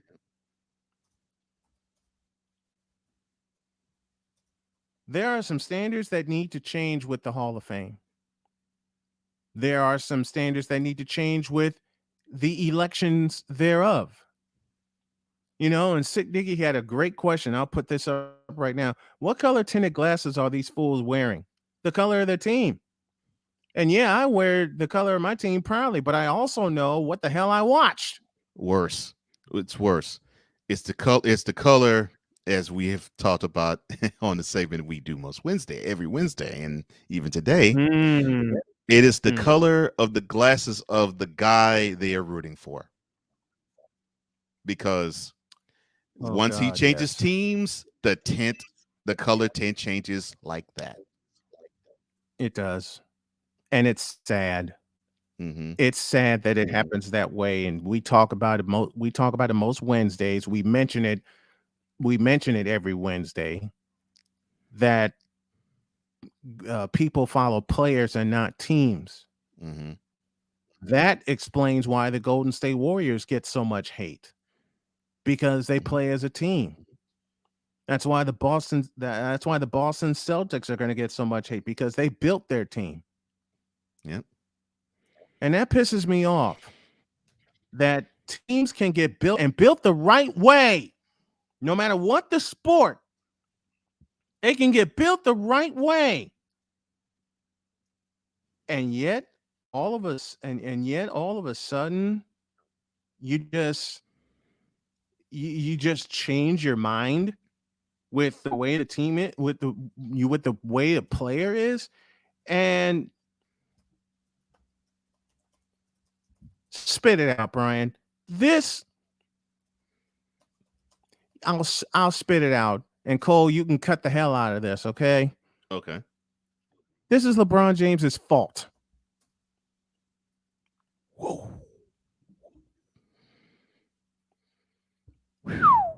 Matter of fact, we got 10 minutes left before we wrap up this 3-hour spectacular, and it's going to be a 3-hour spectacular beginning in July. So the hell with it. I'm going to go ahead and climb this mountain, and if you think you're bold enough to chop it down with the edge of your hand, then go right ahead. This generation of players, most of them, don't want to stay with one team, and it's LeBron James's fault. Because all he wants to do is chase money and chase rings. Sick Diggy said it best. This generation is about Microsoft PowerPoint bulletin points, or Cliff Notes if you want to go back to the 90s. A textbook is alien to them. Not to me. Not to me. I've read the textbook on LeBron James. And the textbook is pretty simple. And in fact, you don't even need the Cliff Notes. All you got to do is watch the highlights. You want Cliff Notes? Watch the highlights. There are games where he is fully engaged, and there are games where he is not. And that's been the inconsistency. It's been the inconsistency of LeBron throughout his career. Want me to say it again? Here it is. The inconsistency of LeBron James being engaged in games or not throughout the course of his career has defined him. And unfortunately, today's fan wants to celebrate. Oh, he has 4 titles. Riddle me this, Batman. How many of those 4 has he earned? I'll answer that for you. 1. And the only one I'm going to give him that he's earned is 2013, where he hit a 20-footer on the right wing to extend the lead in game 7. I'll give you that.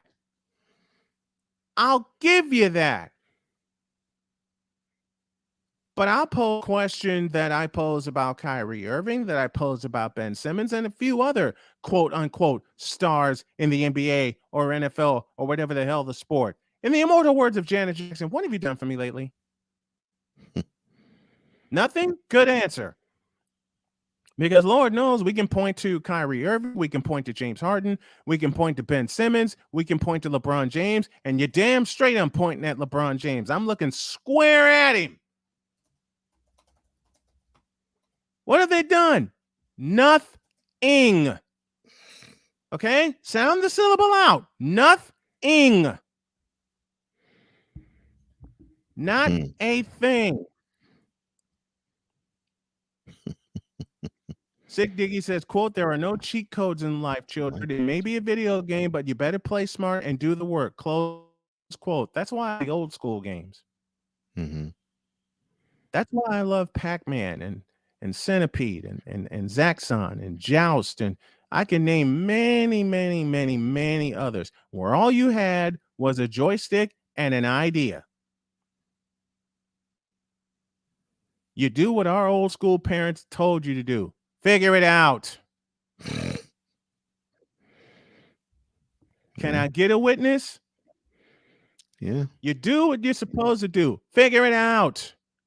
And if you can't figure it out and you get knocked down on your ass, get up and try again. Yeah. Okay? Which leads me to this, and I'll close out with this. I use that lesson for myself and everyone that has gone through any kind of hell. Any kind of hell. Since my surgery on April 4th, y'all, I promised a health update, and I will take you guys through the last 8 weeks. Since my surgery on Monday, April 4th, my body rebelled. I didn't want to eat. I didn't want to drink any water. I didn't want to move. I was so tired, physically, emotionally, and spiritually, that I didn't want to compete. And I have to be honest with you guys. There were quite a few times I almost quit. And that's when my wife got a hold of me and put her hands around me and said, "No, you don't." She looked me square in the eye last night and said, "I needed you." I was so tired yesterday because I stayed up most of the night and I crashed. You know, my body's sleep pattern has been so off because I've been in the hospital so many times since my surgery, and them waking me up for different meds and everything like that. There's so much for me to get used to, for me to still get used to. Sometimes my stomach rebels against me, like it did this morning. There are some things I cannot eat anymore. There are some things I cannot drink because it would go right through me. You know, that's why I have an oncologist. That's why I have a diabetes specialist. That's why my wife is acting as my dietitian. And I have to eat smaller portions because those of you who knew me when I was 400 and 500 pounds knew I didn't refuse food. And there are some days I want to get back to that, but I can't and I won't. The last 8 weeks have involved 3 visits to the emergency room and 3 extra hospital visits. All because my body is getting used to a new normal. And I'm coaching myself a lot lately, just saying to myself, can't give up, won't give up. And I'll be damned if I quit now. Not with me feeling this good, despite what I'm going through with my stomach and with my meds, you know. And my wife looked me in the eye and she says, "I need you to step up. I need you to step up and take care of yourself. If I'm going to have that dance with my wife on her 50th birthday this month, then I got to continue to take care of myself." A big part of it is doing this show and letting you guys know what's going on. Having Cole hang out with me, Mike Debate hang out with me, Chris Bass hang out with us. You guys in the chat, Andrew, Sick Diggy, that Critical Broncos fan, everybody that's a part of the family. Everybody that's a part of the family, and the family is growing. You guys are appreciated. Tupac said it best, quote, "There's no way I can pay you back, but my plan is to show you that I understand. Y'all are appreciated," close quote. And I mean that. I mean that from the heart. I have to eat smaller portions now. I have a digestive enzyme that I take with my meals. I'm getting the timing down where it can work its magic and it won't immediately run right through me. I have to get used to that. I had to deal with a lot of diarrhea. I'll go ahead and expose it. And I had to deal with a lot of vomiting. And that's been true since my surgery. But this past week has been terrific for me. I have not had many bouts of running to the bathroom. I've had no bouts of throwing up. And a lot of it, it's going to be discipline on my part in taking everything down slowly, taking everything down in smaller chunks. My daughter Cheyenne is a part of my diet team. Like I said, I have a diabetes specialist that I'm going to see next week, and that's probably going to be the day. And I'm looking at my calendar now. It's going to be Wednesday where I'm going to be out, or I'll be on for the first hour, if that. But when I get all these appointments in place, and when I start sleeping at night, and I'm going to start trying to do that tonight, it's just a lot to get used to. But doggone it, no more excuses. I will not offer any more excuses for missing the show, for not taking care of myself, for not taking care of the people that mean the most to me, whether it's through a kind word, a phone conversation, or whatever. No excuses. No more excuses. I'm looking in this camera and I'm looking at everybody that has tuned in. No more excuses. Period. You know, Sick Diggy said, to quote the Undisputed Era's theme song, Your body has been experiencing a few shocks to the system. Oh, yeah, it has. Big time shocks to the system. Big time shocks to the system. Any advice that y'all can give me would be very much appreciated. Very, very much appreciated. Now, I can't say enough how much I appreciate you guys. I cannot say enough that I'm not quitting. I'm not giving up. I am not going backwards anymore. My body went backwards for a good 4 weeks since my surgery. Now that I've gotten the meds I need to keep the blood pressure under control and to keep the blood sugar under control, I'm going to get a chance to hang out with my wife today as I go see the wound care doctor for the wounds on my feet. But soon, I'll be putting on regular shoes again. I will have my legs strong enough because PT is going to come in and wear me out. They're not going to make me give up either. There's so much that I need to do, and there's so much that I'm going to do. And I want to thank you guys for just being there. And I tell my bride this all the time. Thank you for just being there. Just to be there means the world to me. And I'd be remiss if I didn't give a shout to one of my dearest friends, Mr. Charles Faulkner. He's arranged and has done a couple of fundraisers for me. We got another one planned for Monday. And what I'm going to do with this channel is do a few of my own. It may be in the form of a daily one. But there's so much that I want to do. And I know I'm taking a lot of time. I know we're a couple minutes over the 11 o'clock hour, but let me get this out. Do I want to monetize the hell out of this channel? Yep. But not just for me. For my family, for the folks that have come along for the ride. Sick Diggy, I made you a promise to make you one of the moderators for the YouTube channel.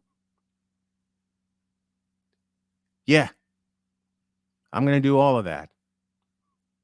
In fact, my goal, and Sick, I want you to listen carefully because I'm going to expect your help. Andrew, I'm going to expect your help and everybody's help with everyone that chimes in every day.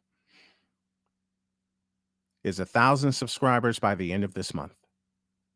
So the channel can officially get monetized. And we can start bringing in some dough that I can spread around the team while helping the mission of 100 Days to Carolina. I not only want all this to happen, but I expect all this to happen. And for that to happen, I got to get my body in shape. I got to get my mind right. I have to keep the fighting spirit that I have. Now, in the next few days, y'all are going to see me with a green screen assist. And I got a few reinforcements on the way. But this has to be done right. This is the vehicle that I have to use now to take care of my family. So be it. All right, Cole. Take us out of here.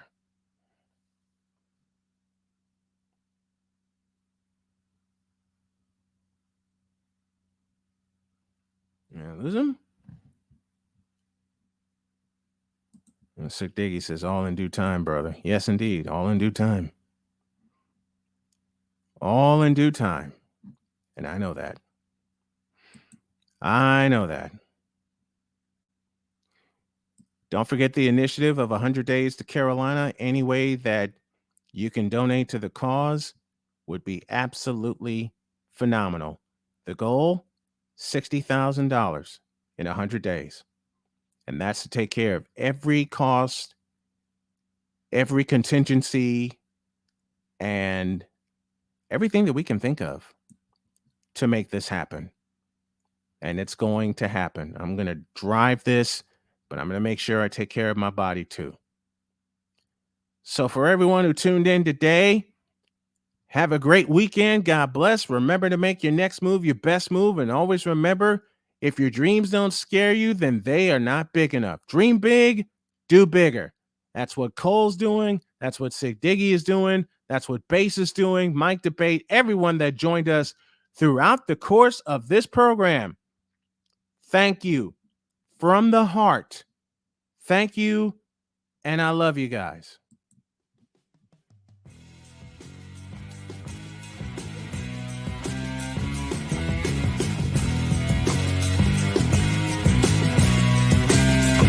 Wrap NBA Finals Game 2 on Monday and have a whole lot more hijinks. Thank you for tuning in to Until Snowman then, in the Morning with Cole we're Johnson. out of here. The hottest of hot takes and the coldest of cold, hard facts.